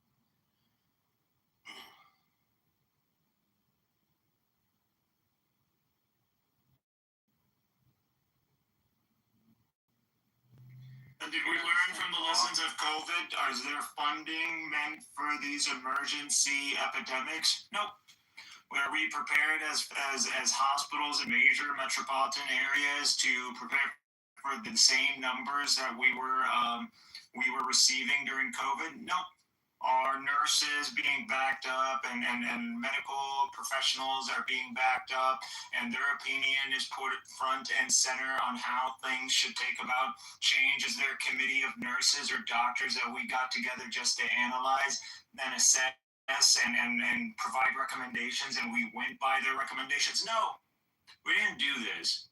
We got Trump, and we got into the political debacle, and we let all the people whose opinions, all those soldiers, all those medical staff that literally were on the front lines, and no one took their consideration, and we still don't take their consideration into regard. And so when we repeat this problem again, and I believe this will happen again, we'll see where the American people are at. But unfortunately, after COVID, we didn't hit the streets, we didn't force accountability, and not only that, but we re-elected Trump. It just seems like people don't really care about What does Trump have to do with any of this? Holy base! Seriously. Trump is the source of misinformation. He was a strong source of misinformation, contradicting the expert. Like, listen, Trump, you're not an expert. If you can provide me an expert that holds to your views, I'm down to listen. But you don't got no experts. You're leading to confusing masses. And then we got people running around, and you're dismantling the whole system that we have to prevent this disease from spreading, regardless of whether you hold to the legitimacy of these strategies or these implementations. It doesn't matter. I'm just saying. When did you become so based? I've always been based, but you guys just always ignore it because I'm a Muslim. I know. I'm sorry. I shouldn't do that. extremely base takes, though. This is my country. I'm an American, and I believe that in the prosperity of this nation. Obviously, we have problems, and we need to really address those problems instead of gaslighting each other into ignoring the crux of the matter. Yeah, I'm waiting for Agamemnon to defend the RFK pick. The RFK pick. I think picking RFK has certain positive, like from the perspective that there's not enough resources on the South. And yeah. So, for instance, there's a massive obesity epidemic in the U.S. And there's a massive, and like the roots of the obesity epidemic is like never directly, like at least RFK is gonna have positive effects on that. Right. Yeah, we started blaming fat people. Let's ignore all the negative effects. Yeah, we started blaming fat people. We're saying the death toll has to do with people who vape, who do weed, who are fat, who are lazy millennials that are sitting at home. That's what we started blaming. Now, germ theory. Oh, he doesn't believe it. Where are you getting that from? It was an interview he did. I don't remember if it was Joe Rogan. A while back, a few years ago. I mean, I'm sure you can find it if you Google it. To us again, Bob. Yeah, I typically just lie. You're right. Okay, so you think he doesn't believe? Yeah, typically what happens is I make a claim and then someone easily finds and debunks it, right? Bob is Trump, and we just believe anything he said. So you think he doesn't believe in influenza? Huh? No, I believe he believes in the disease. Okay, so like, have you missed that he's like an enormous vaccine skeptic conspiracy theorist? So wait, okay, has this somehow eluded you? In germ theory, is that he's a vaccine skeptic? What? No. Okay, what is the other? Just saying that's one part of the puzzle. Okay, what's the other? It seems like you don't know much about him, so maybe you go read it. Puzzle. Maybe you go read up and I don't do your homework. Oh my god, okay. Like I do every time. Bob. Typical Bob. It's not like if you just Google right now RFK and then you go into his Wikipedia page, there's like an extensive, really long list of stuff you could read. No, I have to sit and do it for you. Yeah, make an extravagant claim and get like. Okay, let's go. Okay. Honestly, Agamemnon Junior, Wikipedia. That's the only thing that Agamemnon. I'll do this for you, Agamemnon. I'm feeling particularly RFK Junior. Here he is. Remember, the claim you're trying to support is he doesn't believe in germ theory. Okay. Right.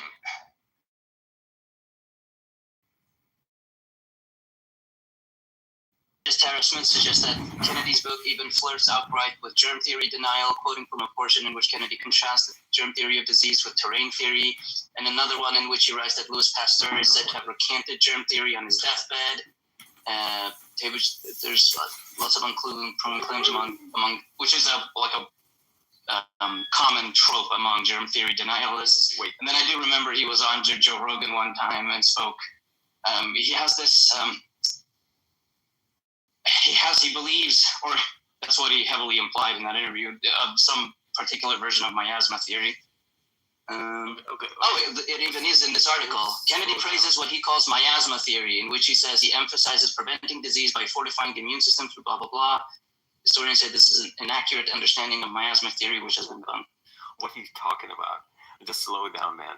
Well, maybe you should just educate yourself instead of me having pointed you brought up is there's this person who claims he doesn't believe in germ theory without some explicit reference, an explicit statement he made. Okay, we're playing that game, all right. Okay, so what is the statement he made which entails he doesn't believe in germ theory? For example, he doesn't believe in HIV, AIDS. Like, just like he's a huge conspiracy nut. The fact that he would deny germ theory, or at least, again, let me just flirt with germ theory denial, is like completely expected given all the batshit insane things he also believes. But you are just trolling in this conversation, so I don't care to have it anymore. Oh my god, because I asked you to provide the sources for an extravagant claim, which is the director of the United doesn't believe in germ theory. You're saying no, but that's completely expected given all the other batshit insane things he believes. Yes. As if Trump is like somehow understands or sniffs out or is like a good Trump is a moron. bloodhound. Talking about science. As if Trump is a keen bloodhound of competence, and it would like be completely beyond the pale for him to have appointed some complete whack job. Yes, such a stupid idiot. The way I'm going to support my claim I love you, is it's completely expected in the universe where the sky is pink. No, but I'm just speaking about your incredulity. You're like, oh, could it this and then? Yes.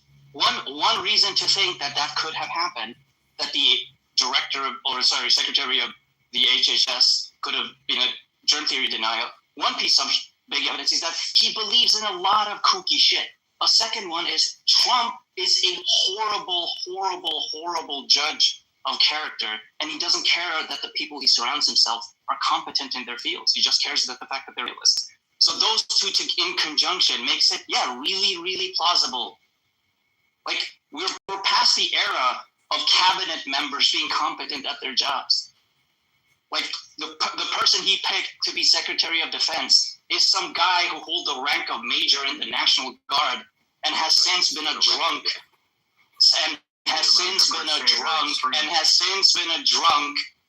and a Fox News host.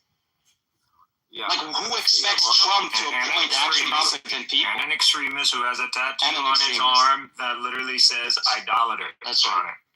Your monologues are becoming longer. Now you're just doing the rhetoric. All right, look. I'll take the concession. Let's just fact check what you said. Okay, you said denies AIDS or AIDS. No, he's gonna very, very autistically. Yeah, I never claimed he explicitly had said I'm a germ theory denial. He's been reported to question whether HIV causes AIDS. So to fact check your extravagant claims. The claims about the Secretary of War. The claims about the Secretary of War. That's where you're fact checking.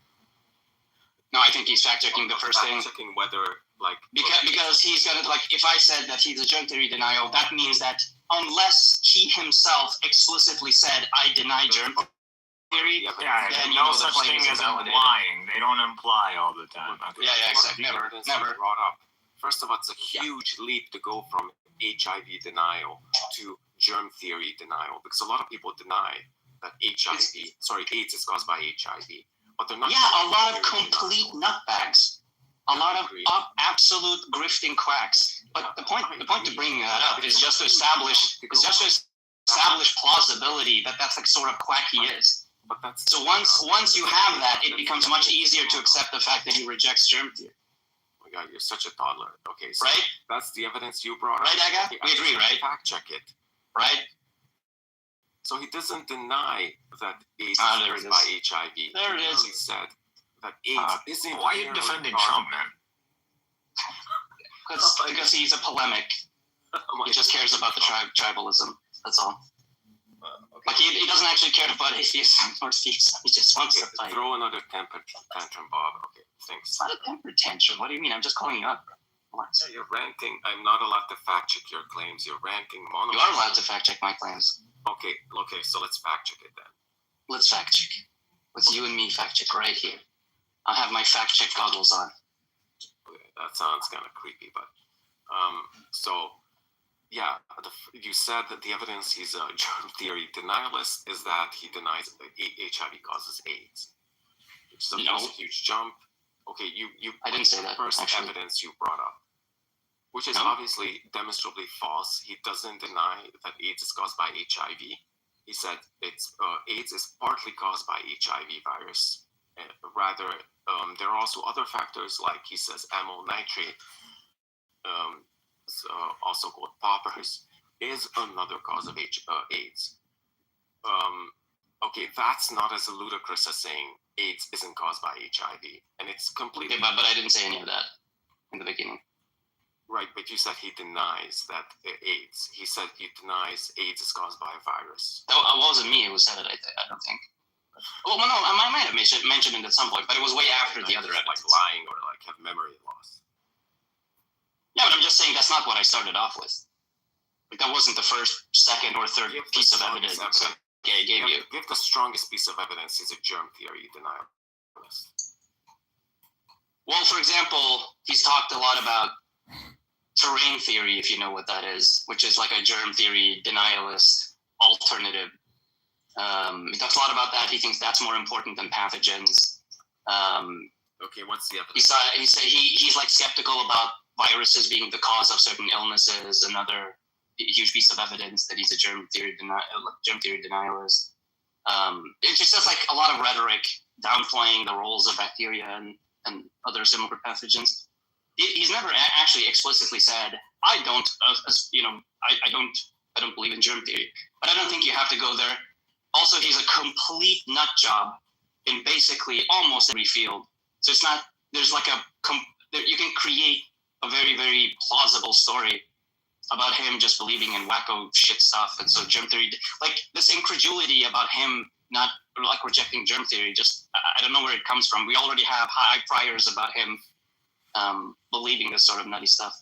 Then you have these various pieces of evidence that he denies germ theory. Okay, just like, so you said the strongest piece of evidence. That's where I'm placing my bets. Okay, so you said the strongest piece of evidence is that he advocated for the terrain theory. I mean, I've never heard of terrain theory, but I just looked it up. It says, terrain theory posits that the body's internal environment or terrain determines health, suggesting that a balanced, healthy body resists disease, while an imbalanced one allows microbes to cause illness. Okay, like, is there something really wrong with this? Like, no, again, yeah, you're gonna do the hyper charitable route of this thing. Well, actually, if you look at it in some way, doesn't it just kind of make some sense? Kind of. I don't know.